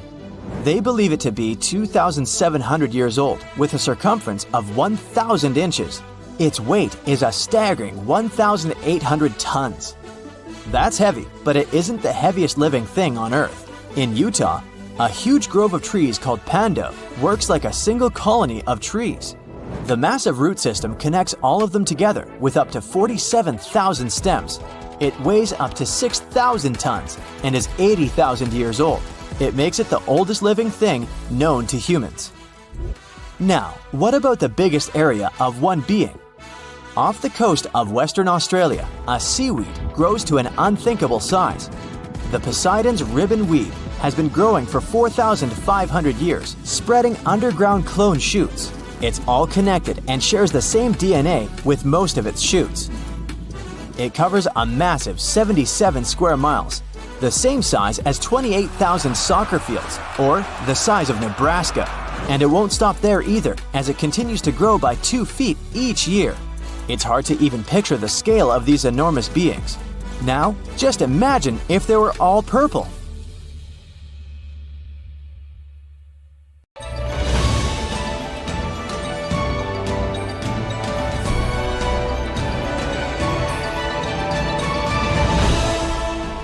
North Yungas Road in Bolivia is one of the most picturesque and most hazardous roads in the world. Just imagine biking along a cliff trail at a mind-numbing height, overlooking the lush Bolivian jungle and misty mountains at a distance. What a view! But as soon as you realize you're riding on a 10-foot wide stretch of road, some of which isn't even paved, you might get skin crawls. And for a good reason. Over 200 folks tumble to their demise each year on this devious mountain climb. And the absence of any guardrail doesn't help at all. Now, if you're more into walking, consider the Husseini Bridge in Pakistan. It's officially the most dangerous hanging bridge in the world, but hardly the only one in the country.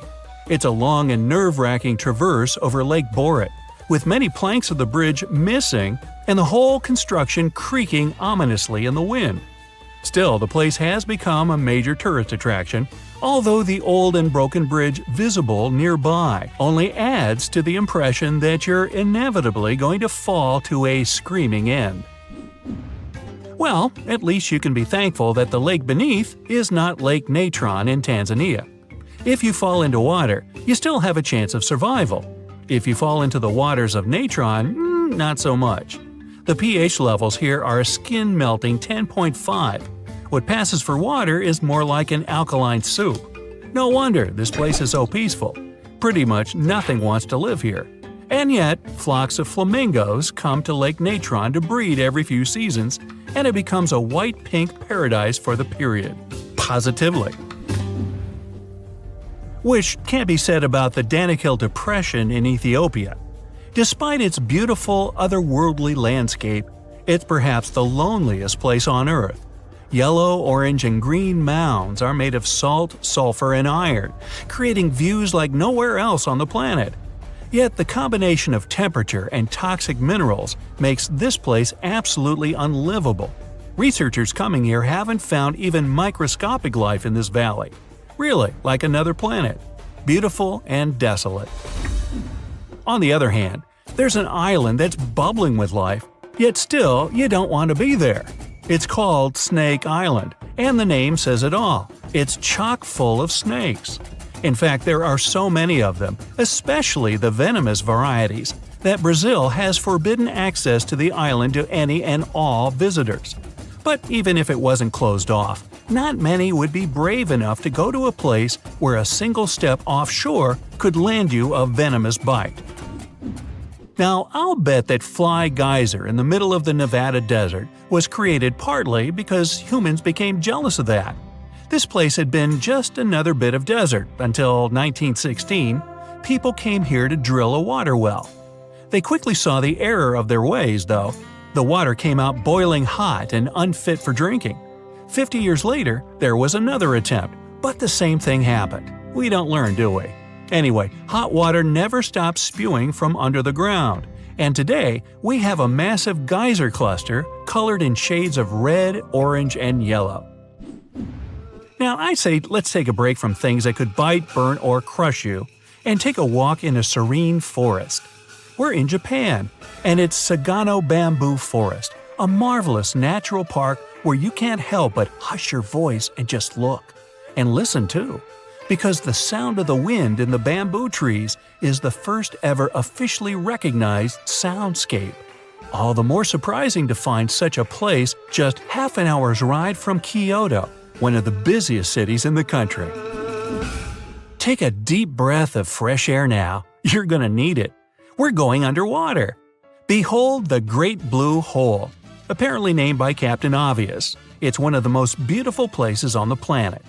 Located off the coast of Belize, this giant sinkhole is a massive tourist attraction, especially popular among divers. It's actually a whole cave system, and they say it gets weirder and more picturesque the deeper you dive. Beware though, it's popular among sharks too, and both bull sharks and hammerheads have been spotted here more than once. Here, have a towel and prepare for some barbecue. The Darvasa gas crater is waiting. A huge hole again, this time in the ground and burning. Over 50 years ago, geologists found this spot in Turkmenia, Central Asia, and were quite a bit alarmed. There was an enormous deposit of methane, a highly flammable gas, underground. They set it on fire to prevent the gas from spreading, and since then, the hole's kept burning. It's over 200 feet across and 100 feet deep, and no one knows when it'll finally run out of fuel. Is it too hot again? Well, let's have a little swim with jellyfish then. Jellyfish Lake on one of the rock islands in Palau is perfectly described by its name. In 2005, there were about 30 million of these creatures here. Although today only 700,000 of them remain, their number is growing, and tourists can actually swim with them. Until they get stung, that is. Okay, kidding, these jellyfish don't have stingers, so it's safe. Until they decide to grow stingers, of course. From the depths, we're going even deeper. The Gomantong Caves are our next stop. The cave system on the island of Borneo could have been Batman's hideout, given how many bats live there. At night, these nocturnal animals fly out of the cave in the thousands, making you wonder why you're still there watching it. But if you're brave enough to go inside the cave, you can truly marvel at the variety given to us by nature. Because there, on the floor and walls of the cave, lie tons of bat droppings, giving food and home to millions of cockroaches, parasites, and giant centipedes. Wondrous. Okay, I'm out of here. Now, if you're as easy to get away as I am, here's a place to go: Madidi National Park in Bolivia. It's one of the largest protected areas in South America and is home to an immense variety of animals, birds, and insects. I could do without the mosquitoes, but it's still among the few places where you could see wild macaws, monkeys, capybaras, and dozens of other creatures. Still, it's better to be careful because wild animals aren't always happy to see you, and there are known cases of attacks on tourists. Ever wanted to feel like Frodo Baggins in Middle-earth? Here's your chance. In Iceland, there's a slumbering volcano named Þrígukageigur that welcomes guests to a tea party.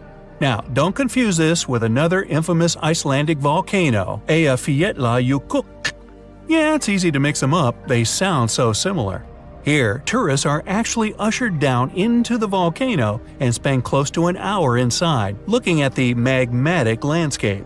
They say Þrígukageigur can't wake up all of a sudden, but who knows? Don't forget to bring the Ring of Power just in case. From the lowest dungeon to the highest peak, and here we are at Mount Hua in China. It's called the most dangerous hike in the world for a reason. It's high, it's crazy scary, and it's a hike. At the height of 7,000 feet, which already makes me reconsider, there are several wooden planks nailed to the sheer wall of the mountain. When you get to the start of the hike, you put on safety gear and realize there's no turning back. You have to walk all the way. And then back. But if you're lucky, you'll see a crowd of hundreds of tourists and decide not to spend hours waiting for your turn. Finally, to really creep you out, I'm taking you to Pripyat in Ukraine. If you watch the TV show Chernobyl, you probably know what happened in this area. If you didn't see it, well, don't have a meltdown. Much of the town is still off limits for visitors, but there are already guided tours around the place. As haunting as it is, the landscape has some magnetic force. The silence makes you keep as quiet as you can. Also, you can see with your own eyes what happens when people abandon a whole city. Nature takes back what once belonged to it. Creeping vines along the walls and lampposts, trees and bushes sprouting from under concrete. And the main attraction in this desolate place is the rusty old Ferris wheel. That sure shivers my timbers. Imagine you're surfing a perfect wave, and then it suddenly freezes. Well, it sure sounds creepy, but couldn't possibly happen in real life, right? Wrong.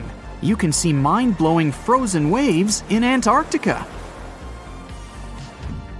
These waves occur when the ice gets compressed, and the ever-increasing pressure squeezes the air bubbles out. As for the beautiful blue color, it's the result of ice melting and refreezing.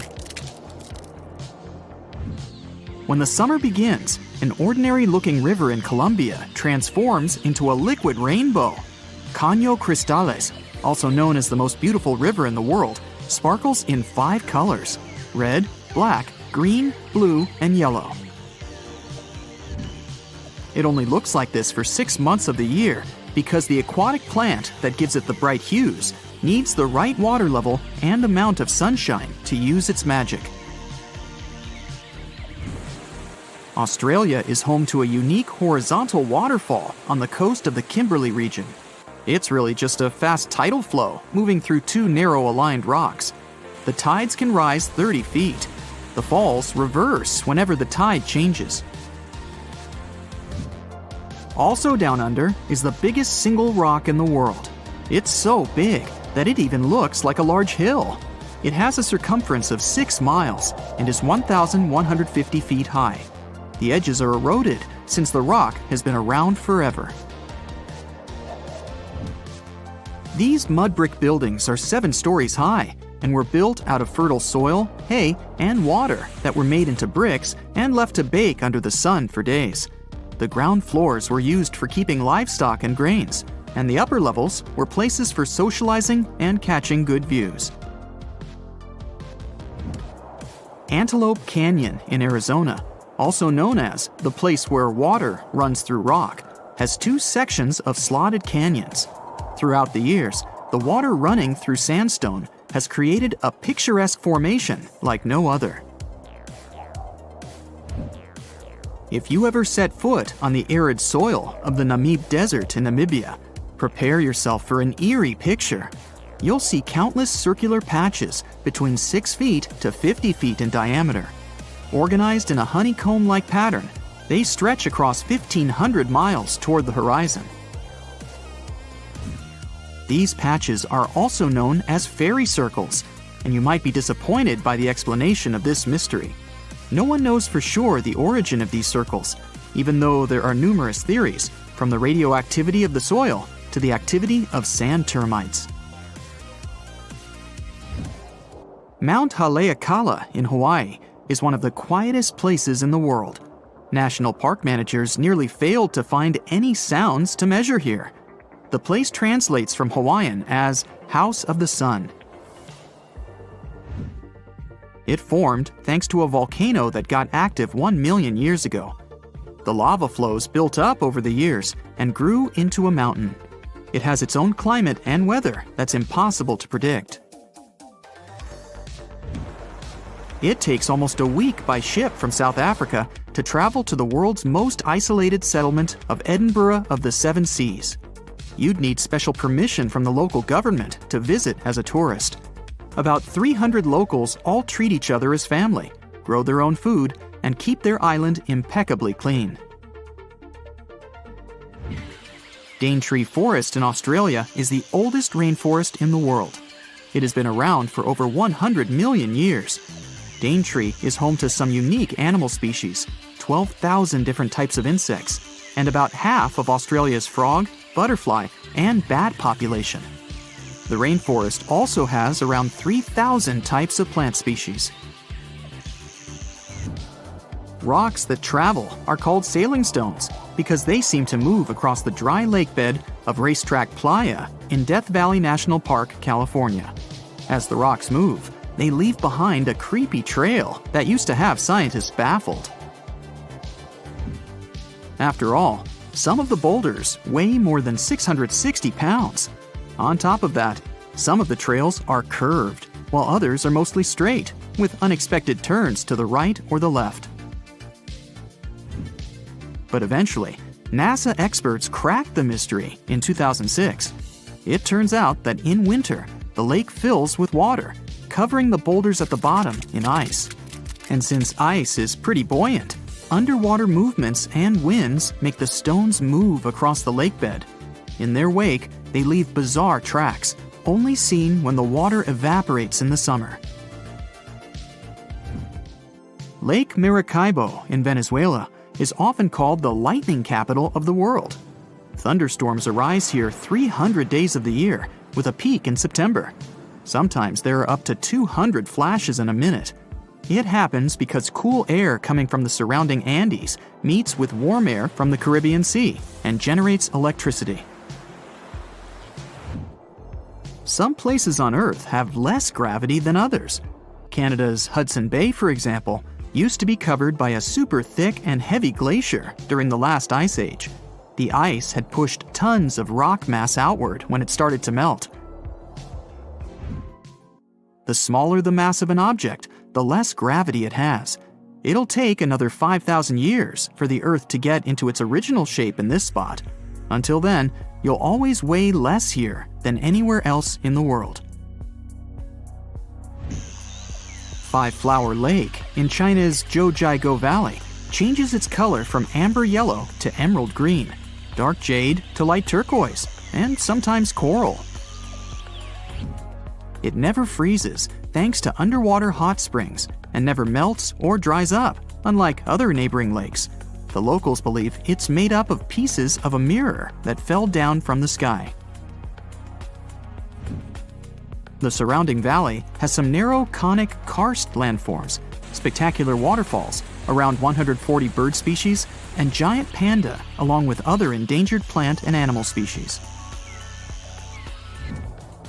Cape Denison in the Commonwealth Bay in Antarctica is the windiest place on the planet.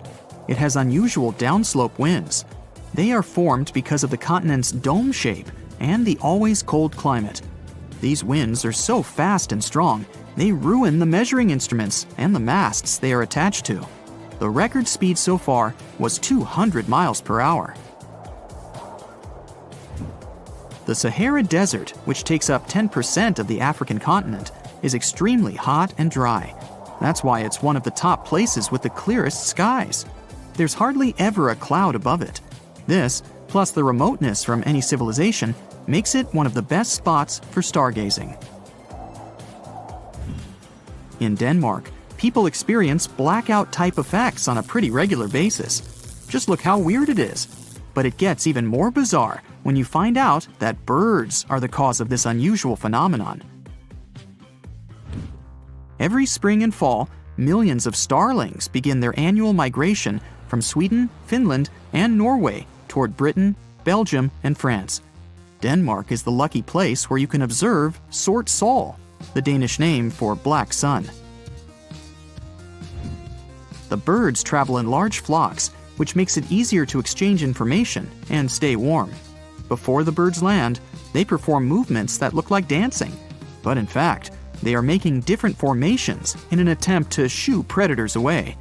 And although the birds fly in highly synchronized patterns, people think that the huge flock changes its shape chaotically. The dark sun lasts only 20 minutes during sunset, and you have to be either fast or lucky to see this phenomenon. The secret of the cotton candy color of Pink Sand Beach in Barbuda is the crushed corals on it and tiny single-celled red organisms living beneath them. You can see that famous shade when the waves are strong enough to wash that mix ashore. The secret of impeccable cleanliness of this place is that it has no public facilities and is less crowded than other Caribbean islands. It took thousands of years to form Piccaninny Ponds in Australia. This whole time, underground freshwater was slowly moving to the surface through limestone. It formed a large underwater cavern with white limestone walls. You'd need a special permit to dive here, and it's definitely worth it. Batara Gorge Waterfall has 3 natural bridges for anyone to walk across, take awesome pictures, and even have picnics. The waterfall is a result of limestone erosion that's been going on for millions of years, even though it looks like someone punched a hole right in the middle. It's located in the village of Tanarine, which is just 2 hours away from the capital Beirut. A village in the Meghalaya state in India is known as the wettest on the planet, according to the Guinness World Records. The average annual rainfall here is about 470 inches. It's a result of warm, moist monsoon winds coming from the Bay of Bengal, bringing clouds full of rain. It flows into rivers and waterfalls and never stops. The locals that work in the fields always wear basket-like covers to protect themselves somehow. The village of Leknes, with a population of about 3,500, is located in Norway, above the Arctic Circle. It has an unusually warm climate compared to other places in the same latitude. In January, the average minimum is 32 degrees Fahrenheit and rarely drops below 30 degrees Fahrenheit. July average temperature is 53 degrees Fahrenheit. That's pretty regular for many places in Europe. So, we might be getting closer to finding a massive icy planet beyond Neptune's orbit. Sorry Pluto, still not you. Recently, some universe mapping using data from a telescope in Hawaii eliminated about 78% of the possible locations for this mysterious Waldo from space. Some people call it Planet 9, while others prefer Planet X. Either way, it's been causing controversy since its existence was first proposed, and that is mainly because no study so far can answer the big question: does it really exist? If discovered, Planet 9 would rank as the 5th largest planet in our solar system, with a mass 10 times that of Earth. It's also theorized to be gaseous, like Uranus. The initial study on Planet 9, dating back to 2016, suggests that this colossal new planet orbits the Sun 29 times farther out than Neptune, which sits at about 2.8 billion miles. As a result, the Planet 9 would take between 10,000 and 20,000 years to complete a single orbit around the Sun. If confirmed, this yet-to-be-understood world would dominate a region larger than any other known planet in our cosmic neighborhood. These are all intriguing hypotheses, but without a single piece of evidence or observation to back them up. Before dismissing this as a wild guess, it is important to note that these researchers relied on complex mathematical modeling and computer simulations to speculate about the planet's characteristics, because that's what they do. The hypothetical presence of this planet would explain various mysterious features located beyond Neptune. We are specifically talking about the Kuiper Belt, a huge donut-shaped region filled with icy debris left over from the formation of the solar system, including comets and dwarf planets like Pluto. What happens is that the 6 farthest objects in the Kuiper Belt exhibit elliptical orbits that are all oriented in a similar direction within physical space and tilted approximately 30 degrees downward relative to the orbital plane of our 8 known planets. What's strange here is that, despite their distinct orbital velocities around the solar system, they maintain this alignment. The likelihood of such alignment occurring randomly is extremely low, around 0.007%, So here comes Planet 9, a hypothetical massive celestial body that offers a plausible explanation for this strange phenomenon, potentially exerting gravitational influence to shape these orbits. The initial theory didn't hold up for long, facing accusations of observational bias and calculation errors. Then, in 2017, another study popped up, sparking back the idea that maybe Planet 9 is out there after all. This time, Spanish astronomers tried a novel approach, focusing on observing extreme trans-Neptunian objects. These celestial bodies orbit the Sun in highly stretched elliptical paths, with average distances exceeding 13 billion miles. The research suggests that the distances between these objects' nodes and the Sun might provide clues to Planet 9's location. You see, these nodes are the points where a celestial body's orbit intersects the solar system's plane. When these objects reach these points, they're more likely to interact with other solar system bodies, potentially causing significant changes in their orbits or even collisions. So, if the trajectory of these extreme trans-Neptunian objects remains stable, everything's fine. But if it's not, well, that's a sign that something else, something big, is messing with their path. And that's exactly what the research found. There is something unseen out there, throwing these objects off course. And that something could be a planet, chilling at a distance between 300 to 400 times farther from the Sun than Earth. To this day, the study of the extreme trans-Neptunian objects is the strongest evidence we've got for Planet 9's existence. And if you're still not convinced by this theory, know that strange motions like these have led to planetary discoveries before. Neptune, for instance, was spotted because Uranus's motion didn't quite agree with the predictions of Newtonian gravity. But the deflection of its orbit could be explained if it was caused by a pull of an undiscovered planet. And just like that, we discovered Neptune. Now, the year is 2021, and there's all this buzz about Planet 9 again. After correcting some old guesses, studies are now leaning towards the idea that this mystery world follows an epic loop around the Sun every 7,000 years. That is massive news, because it means this planet might be closer than we ever thought, making it easier for our telescopes to spot it. The paper also suggests there is a whopping 99% chance that the funky orbits of these distant objects are all because of this unseen planet, not just some cosmic coincidence. Now, the odds of this whole situation being a fluke are down to a 1 in 250 chance, which is much better than the 1 in 10,000 chance back in 2016. All these optimistic numbers have brought us to where we are today, keeping our hopes and working on better equipment to continue the mission of spotting Planet 9. As mentioned earlier, researchers in Hawaii created some kind of treasure map utilizing the Panoramic Survey Telescope and Rapid Response System to eliminate 78% of its locations. This is great news, considering how challenging it is to find a planet-sized needle in a cosmic haystack.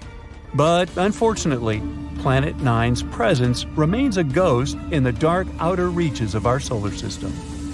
Enthusiasts are still convinced of its existence and believe it is only a matter of time before we celebrate the discovery of Earth's new cosmic cousin.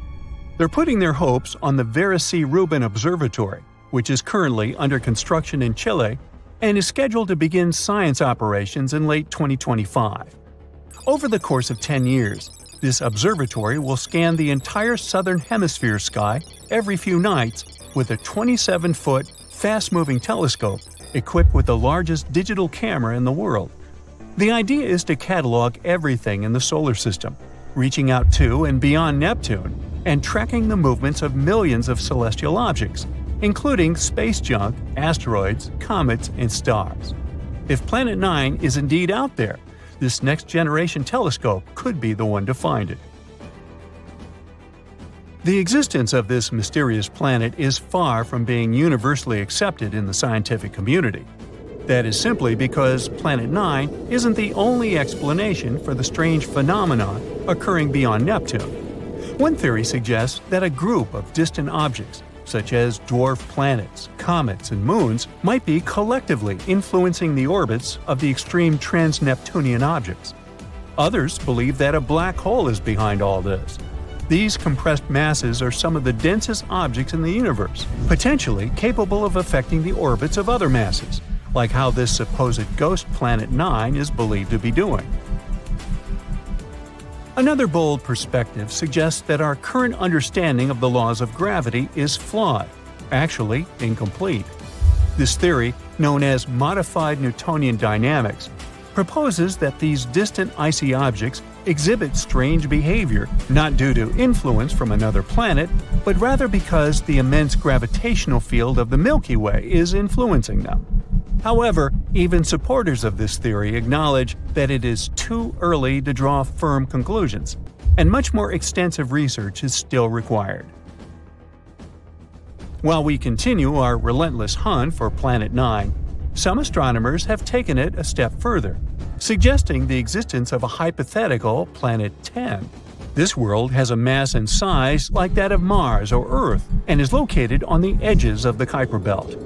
But the thing is, if this alleged Planet 10 is indeed as small as scientists believe, it might not have enough gravity to clear its orbit of debris.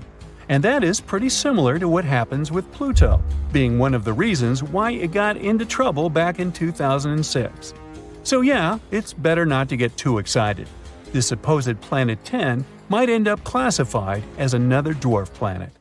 You look out the window and see the trees moving uncontrollably.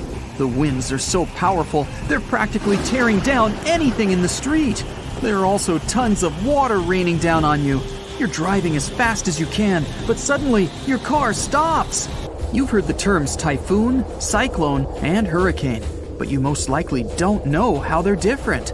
The official scientific term for all three of them is a tropical storm. While they're practically the same thing, and they form the same way, they're different depending on where they occur. Hurricanes are the ones that form over the Atlantic Ocean or the Eastern Pacific Ocean. Tropical cyclones act as giant engine turbines powered by warm, moist air and form only over warm bodies of ocean water near the equator. The warm and moist air surrounding the ocean rises and leaves low-pressure air close to the surface. In turn, the air below becomes moist and warm and also rises. The cycle goes on, with warm air pushing up and squeezing the low pressure near the surface, only to rise as warm, moist air. When the warm, moist air cools off, it forms clouds. These clouds create the tropical storms we all fear. The storms spin the same way as the Earth is rotating. So, storms to the south of the equator rotate clockwise, and storms north of the equator spin counterclockwise. The eye of the storm happens when the storm spins so fast that it actually becomes visibly clear in the center with low air pressure. But you'd have to look at it from above, which is super risky. Tropical storms normally move at around 39 miles per hour. Tropical cyclones are way faster, around 74 miles per hour. They're also known as hurricanes. If you're standing at the tip of the North or South Pole, the Earth's rotation will appear to stand still, even though the rest of the Earth is experiencing day and night like everyone else. In the poles, you have really long nights and days that last for months. Over at the equator, time moves along with the distance around the planet, which is around 25,000 miles long. The Coriolis effect makes wind patterns traveling long distances around Earth appear to move in a curve rather than a straight line. And because of the planet's unique shape, the speeds are different. It affects the Coriolis force and hurricanes as well. Because there's no curving of the object's path as measured relative to Earth's surface at the equator, the Coriolis force equals 0. A hurricane starter pack includes deep, warm ocean water. It all happens in the moist middle layers of the atmosphere, with a chilly atmosphere on top. It also takes some low wind and some surface disturbance. And it can stretch around 300 miles away from a large body of water where the center of a large hurricane is. The good thing is that hurricanes get weaker when they hit the land, because the warm water in the middle of the ocean isn't giving it the juice it needs to stay pumped. But it'll still carry a sustainable amount of damage with the strong winds and rain.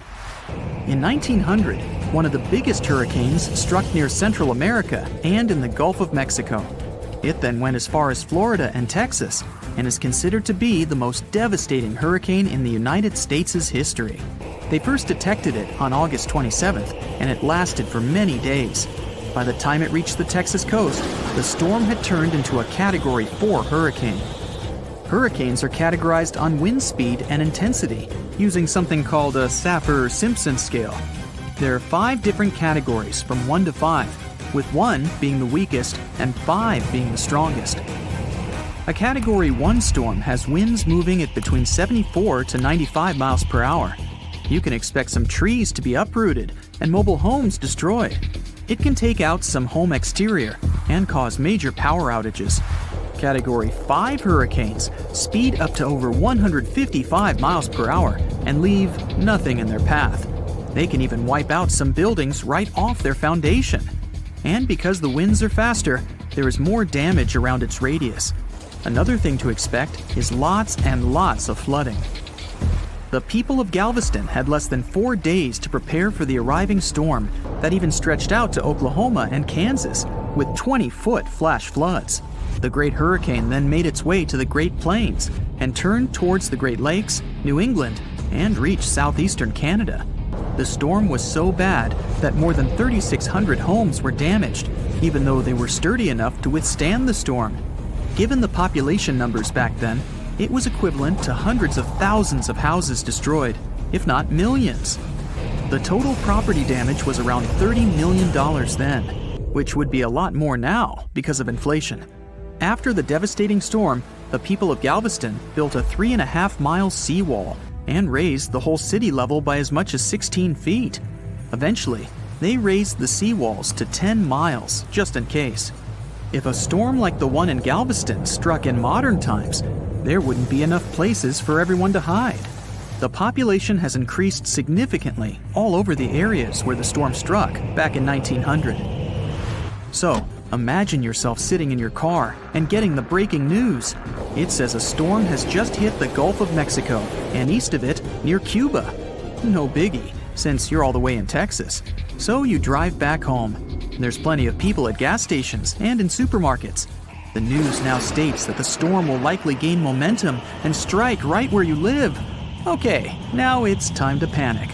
You want to get some stuff to prepare for the incoming storm, but all the shelves are empty by now. Everyone is pushing and shoving like at a rock concert. You grab whatever you can find and make your way back to your car. You're lucky enough to purchase some extra gallons of gasoline, just in case. You drive from supermarket to supermarket to try and get some stuff, but you're out of luck. Finally, you find a place that still has some essentials. You start stocking up your shopping cart when the local news urges everyone to evacuate. You only have a matter of hours to leave. But you left your dog at home! You rush against the traffic to get there. Your entire neighborhood is completely empty. You fetch your precious pooch and grab some important things before leaving. There's just a little time left, and you can already start to feel the winds picking up and the ocean nearby. The news tells you the hurricane has already struck Florida. You get in the car, but it won't start. Since you were driving so fast, you didn't realize that you emptied your gas. Good thing you got those extra gas cans on the way. With half a tank, you can get out of your city and into a safe place where everyone is going. The winds are getting stronger. There's no way you're going to outrun this storm. There's no one in sight since they all left early. It starts raining heavily. You can see some trees swaying like crazy. Finally, you find something that looks like a large shelter. You reach it to find out that it's just an abandoned mall. And then, the worst happens. You realize you've been going in the wrong direction all this time. You get out of the car for a bit to stretch out and see which road to take. The winds are so strong that you go back to the car only to find out that your dog ran off.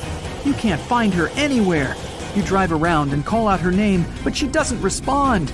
You see her standing behind some bushes barking. You run down to her and discover that she has found a cool underground abandoned shelter. The winds have now reached a dangerous point where you can't drive anymore.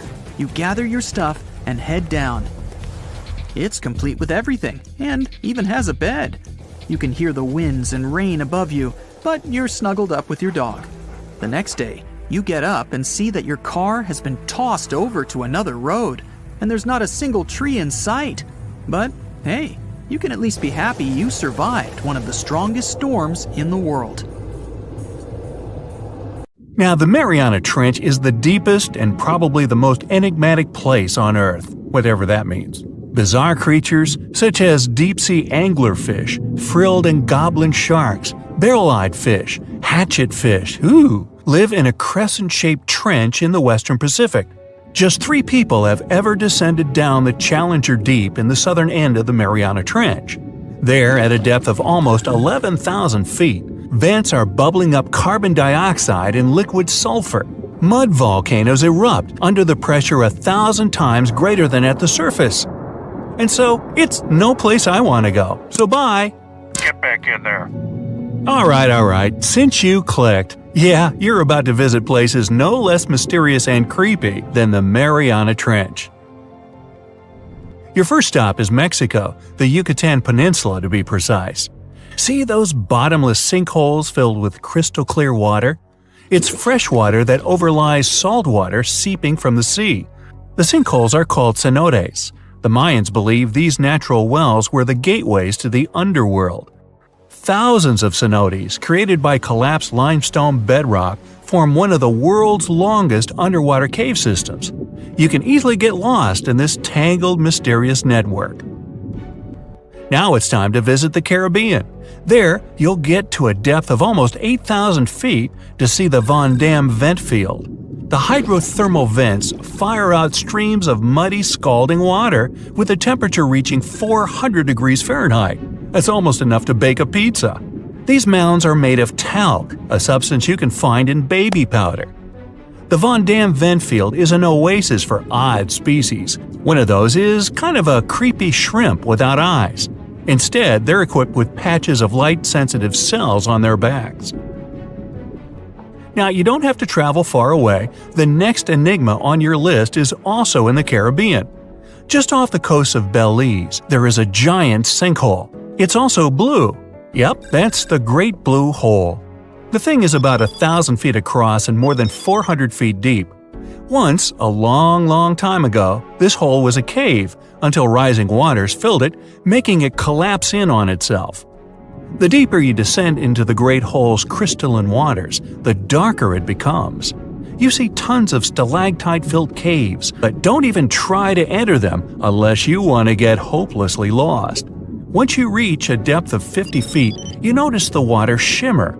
That's the invisible line dividing the sinkhole's salty top from the freshwater abyss. Time to get out of there. Who knows what you might come across in the murky depths? Your next destination is off the Pacific Northwest coast. Almost 500 streams of methane bubbles were discovered there several years ago. Because of the bubbles, the vents got the name champagne seeps, which sounds better than the fart spas. Scientists are still puzzling over this phenomenon. Where does the methane come from? Underwater cows? Why is its temperature warmer than that of the surrounding ocean? And most importantly, what would happen if you managed to light a match somewhere near a large bubble? Methane is a highly flammable gas, and setting a methane bubble on fire, well, you get the picture. And now you're off to Iceland. The plan is to dive into Silfra, a fissure filled with pure glacier water. This 206-foot deep crack is the only underwater place on the planet where you can touch 2 continents at once. The deeper you go, the darker it becomes. The rocky landscape looks otherworldly. Divers who dare to visit this incredible place risk having their gear frozen, getting hypothermia, or not surviving whatsoever. After all, the water temperature in Silfra Fissure is about 35 degrees Fahrenheit year-round. Your next destination is Scotland. Okay, cue the bagpipes. If you dive in the Gulf of Corryvreckan, a narrow strait between 2 islands, you'll see massive underwater rocks and deep holes. They create the 3rd largest permanent whirlpool on the planet, the Corryvreckan Maelstrom. The water moves through the strait at breakneck speed. It hits the underwater rocks, and the place looks like a pot with boiling water. The waves, created in the process, sometimes reach a height of 15 feet, and you can still hear the roaring whirlpool from 10 miles away. It's believed the Corryvreckan maelstrom has swallowed dozens of sailors over the centuries. They were caught unaware by the ferocity of this natural phenomenon and pulled underwater in the blink of an eye. Okay, enough bagpipes. Your adventures are getting more and more extreme. You're heading for Antarctica. There, in the Southern Ocean, you'll find the Ross Sea Ice Shelf. Say that 5 times real fast. Later, not now. It's roughly the size of Spain, with the ocean underneath containing as much water as the North Sea. Once, scientists drilled all the way down through this enormous chunk of ice. Imagine their astonishment when they found life in those extreme conditions. The researchers came across dozens of mysterious species not known before. The most unnerving were upside-down swimming fish and overturned sea anemones hanging in the frigid waters. Hopefully, bizarre places with a notorious reputation don't frighten you. Well, too bad, because you're about to visit the Bermuda Triangle. It's an area between Bermuda, Florida, and Puerto Rico where planes and ships seem to vanish in thin air. For the first time, this place attracted a lot of attention in 1945. That's when 5 U.S. Navy planes disappeared during training. Before radio contact was lost, the flight leader said, "We're entering white water. Nothing seems right." After that, the planes with 14 men flying them disappeared. Even scarier, a rescue plane with 13 people on board never came back as well.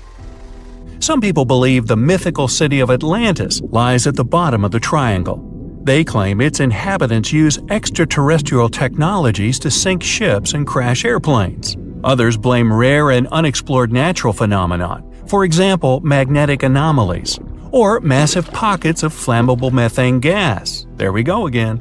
Then, if a bolt of lightning ignited a giant methane bubble near a ship or a plane, this could probably make it sink without a trace, except the smell. But methane is found everywhere all over the world, and it never behaves this way.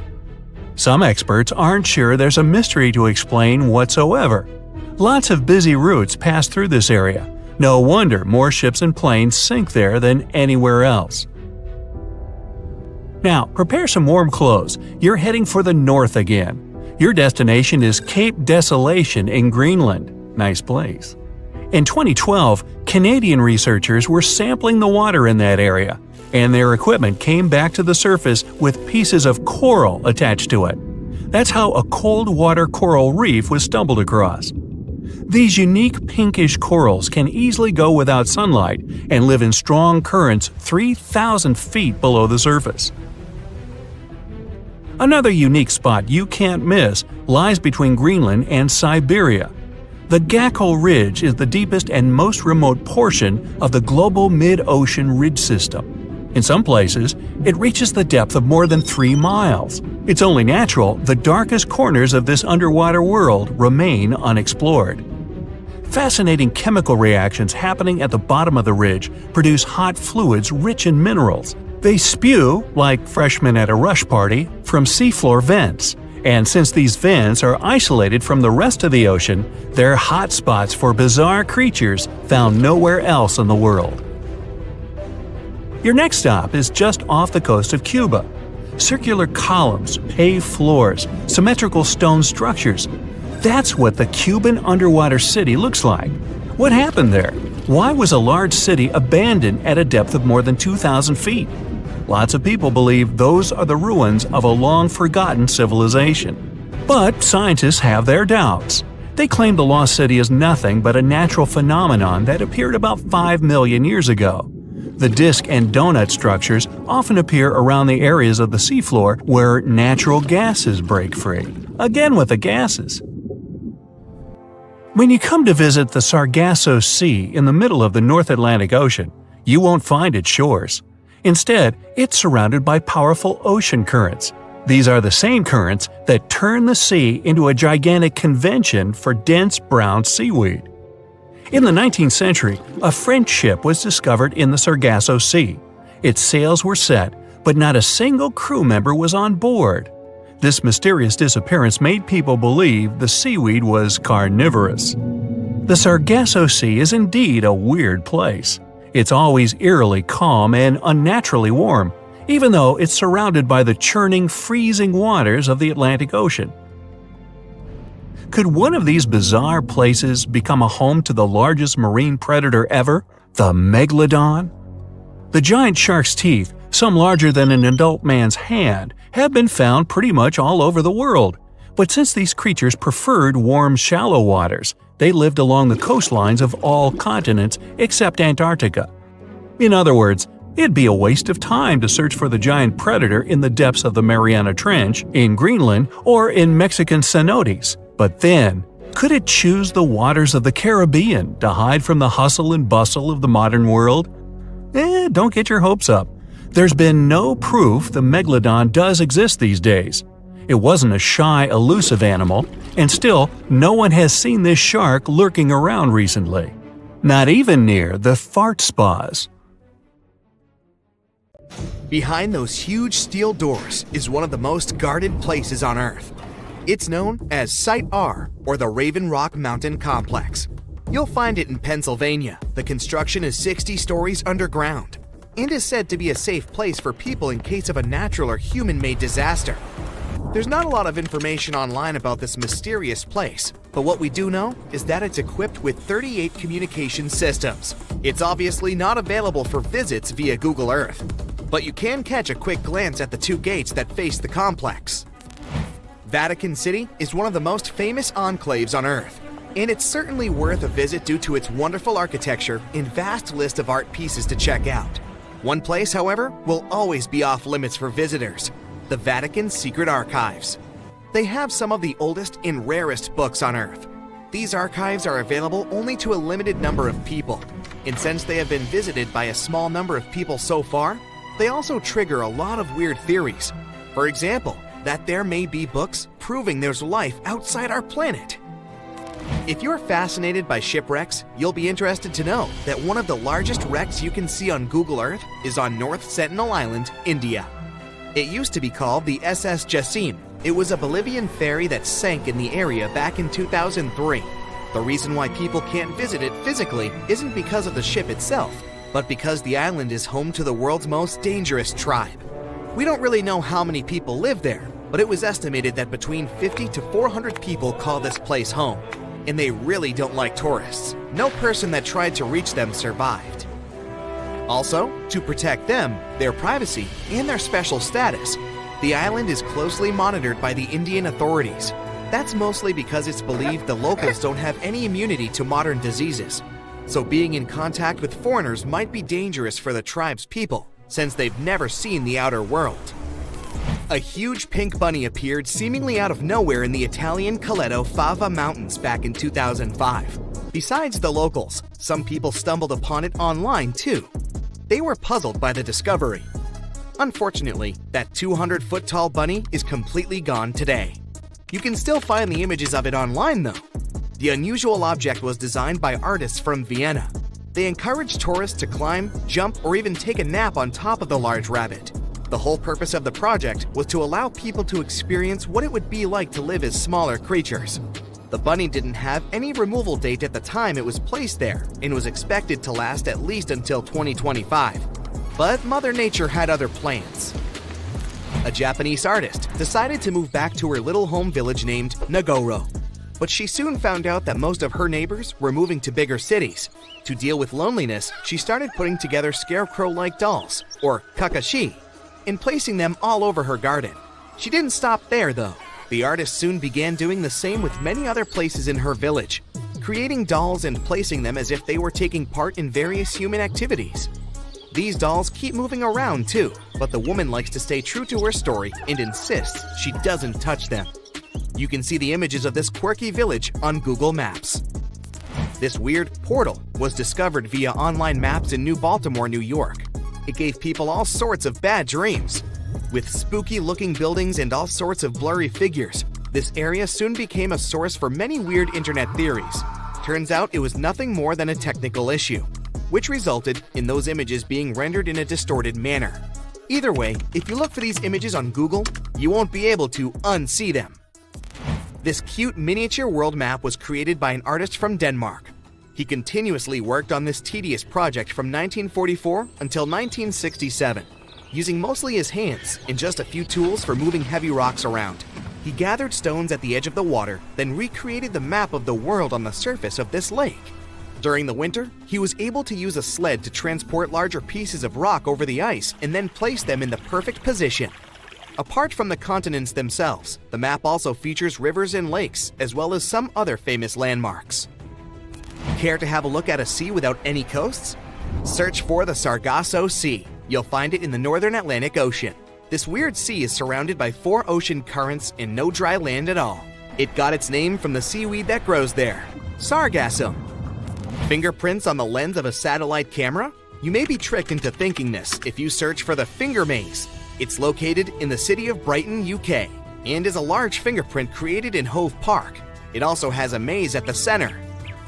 It can be really hard and time-consuming to look for wild animals on Google Earth, but the Geo browser does have a nice feature that can help if you're eager to see hippos and flamingos in their natural habitat.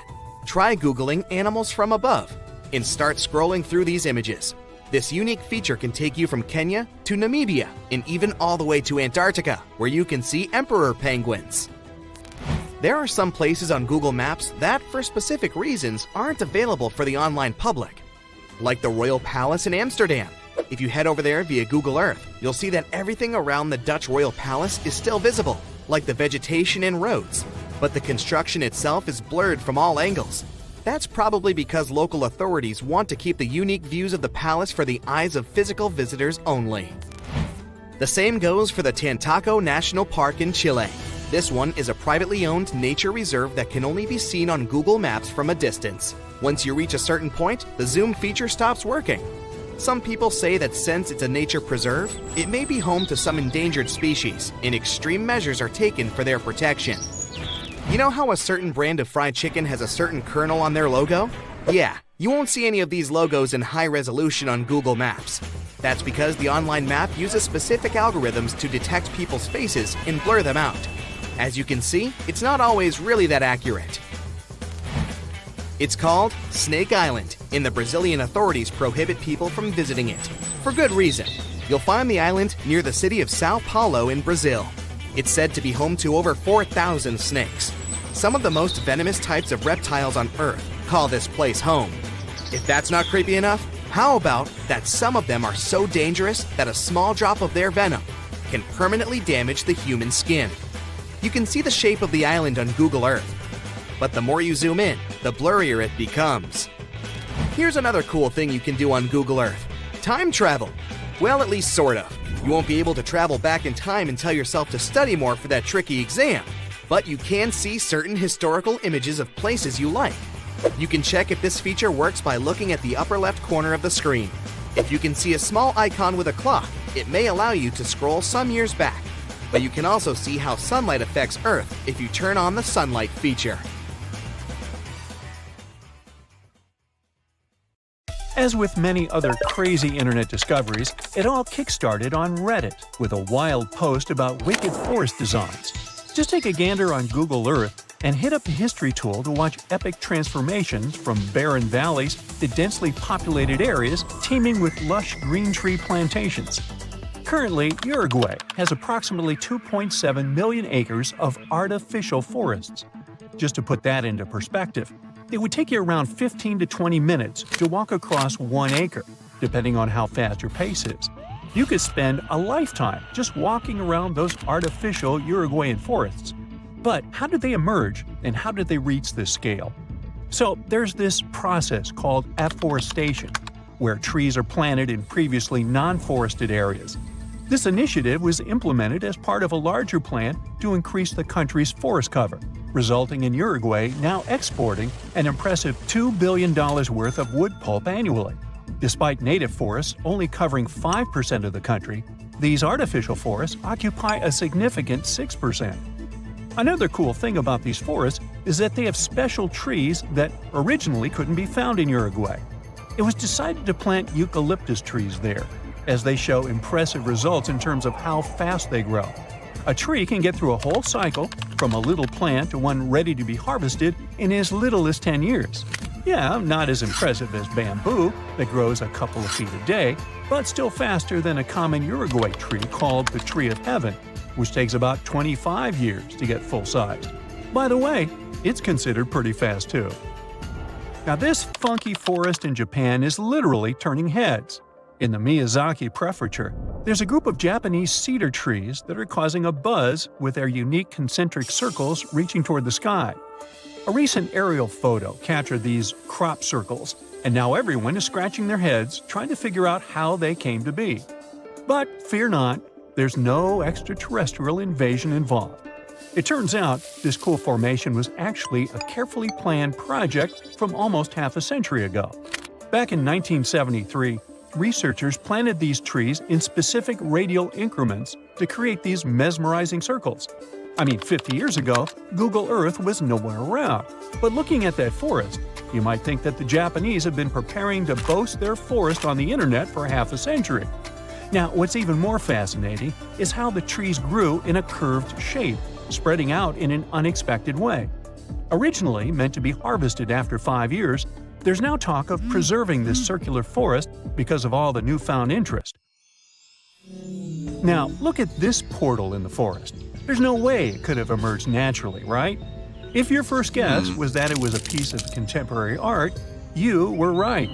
So, this portal is located in southern Estonia, and it was created by Finnish artist, this guy. This portal is far from being his only creation. He's had other crazy projects too. Like, he once sailed to Estonia in a boat made of bark.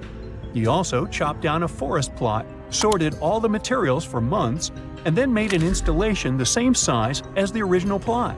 There was even a time when he cut a line in ice with a chainsaw and ended up in a freezing swamp. This guy definitely knows how to surprise people. Most of his works are nature-related, so you probably shouldn't be surprised that this forest portal is yet another creation of his. What do you think the artist wanted to convey through this portal? Let us know in the comments. Trees are something that are definitionally straight, right? Well, not as long as you're in the crooked forest in Poland. Near the ground, the trees there bend sharply to the north, then magically straighten back up after a little detour of 3 to 9 feet. It's like they're doing the limbo, but with trees. The mystery of how these trees ended up swerving like they're on a roller coaster is still unsolved. Some think humans might have intervened to create some funky furniture or boat-building material, while others blame it on a wild snowstorm. Nobody knows for sure. Regardless of how they got this way, the Crooked Forest is a hot spot for tourists and nature lovers. If you ever come to Poland, make sure to visit this nature's wonder. Welcome to the Goblin Forest, a magical section of East Egmont that will make you feel like you've stepped into a fairy tale. This enchanting forest, also known as the Kamahiwa, is famous for the abundance of gnarly kamahi trees that give the whole place an eerie yet stunning vibe. As you hike through the Goblin Forest, you'll be surprised by lush greenery, moss-covered trees, and falling rays of sun that create a truly enchanting atmosphere. It's a photographer's dream come true. Now, while you might not find real goblins or mythical creatures in the forest, yeah, I know, it's a bummer, you will still encounter a variety of native bird species. Birdwatchers will be in heaven spotting all the feathered friends flitting about, and all that alliteration. Plus, if you're lucky, you might even catch a glimpse of glowworms lighting up the trails. With a network of well-maintained hiking trails suitable for all fitness levels, the Goblin Forest is the perfect destination for adventurers looking for a magical experience in nature. So, grab your hiking boots and get ready to explore this enchanted forest of wonders.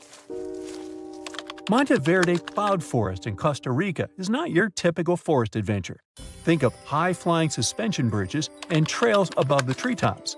On foggy days, you can wander through misty clouds for a mystical vibe.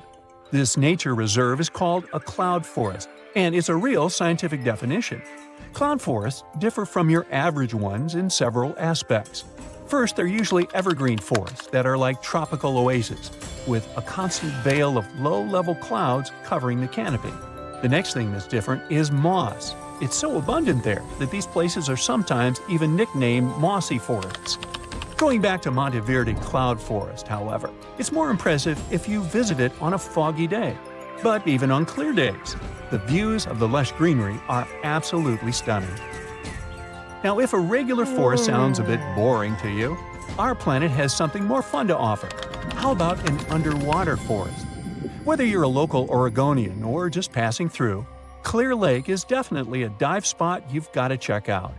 True to its name, Clear Lake lives up to its reputation, with crystal clear waters boasting up to 100 feet of visibility. It's like swimming in a massive pool. But brace yourself, because it's a chilly 38 degrees Fahrenheit all year round. Nah, I wouldn't venture in there. It's more adapted for penguins, I guess. Well, never mind. This lake is special because of its history.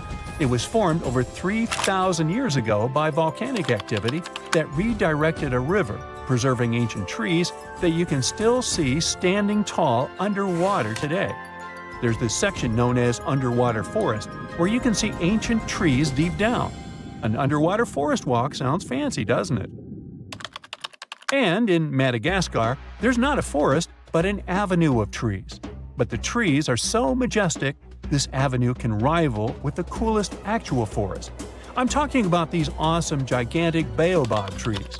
Picture this, an 850-foot stretch of road lined with 20 to 25 massive baobabs, towering at about 100 feet tall. In terms of height, it's as if this alley was packed with many Rio's Christ the Redeemer statues. Even a 6-foot guy would feel insecure there. And if you venture just 4 miles away, you'll find the baobab amaru, 2 baobabs that grew twisted together like a love story. Legend has it that they represent an impossible love between 2 young villagers who dreamt of a life together. Now they stand there, intertwined for eternity. That's it for today. So hey, if you pacified your curiosity, then give the video a like and share it with your friends. Or if you want more,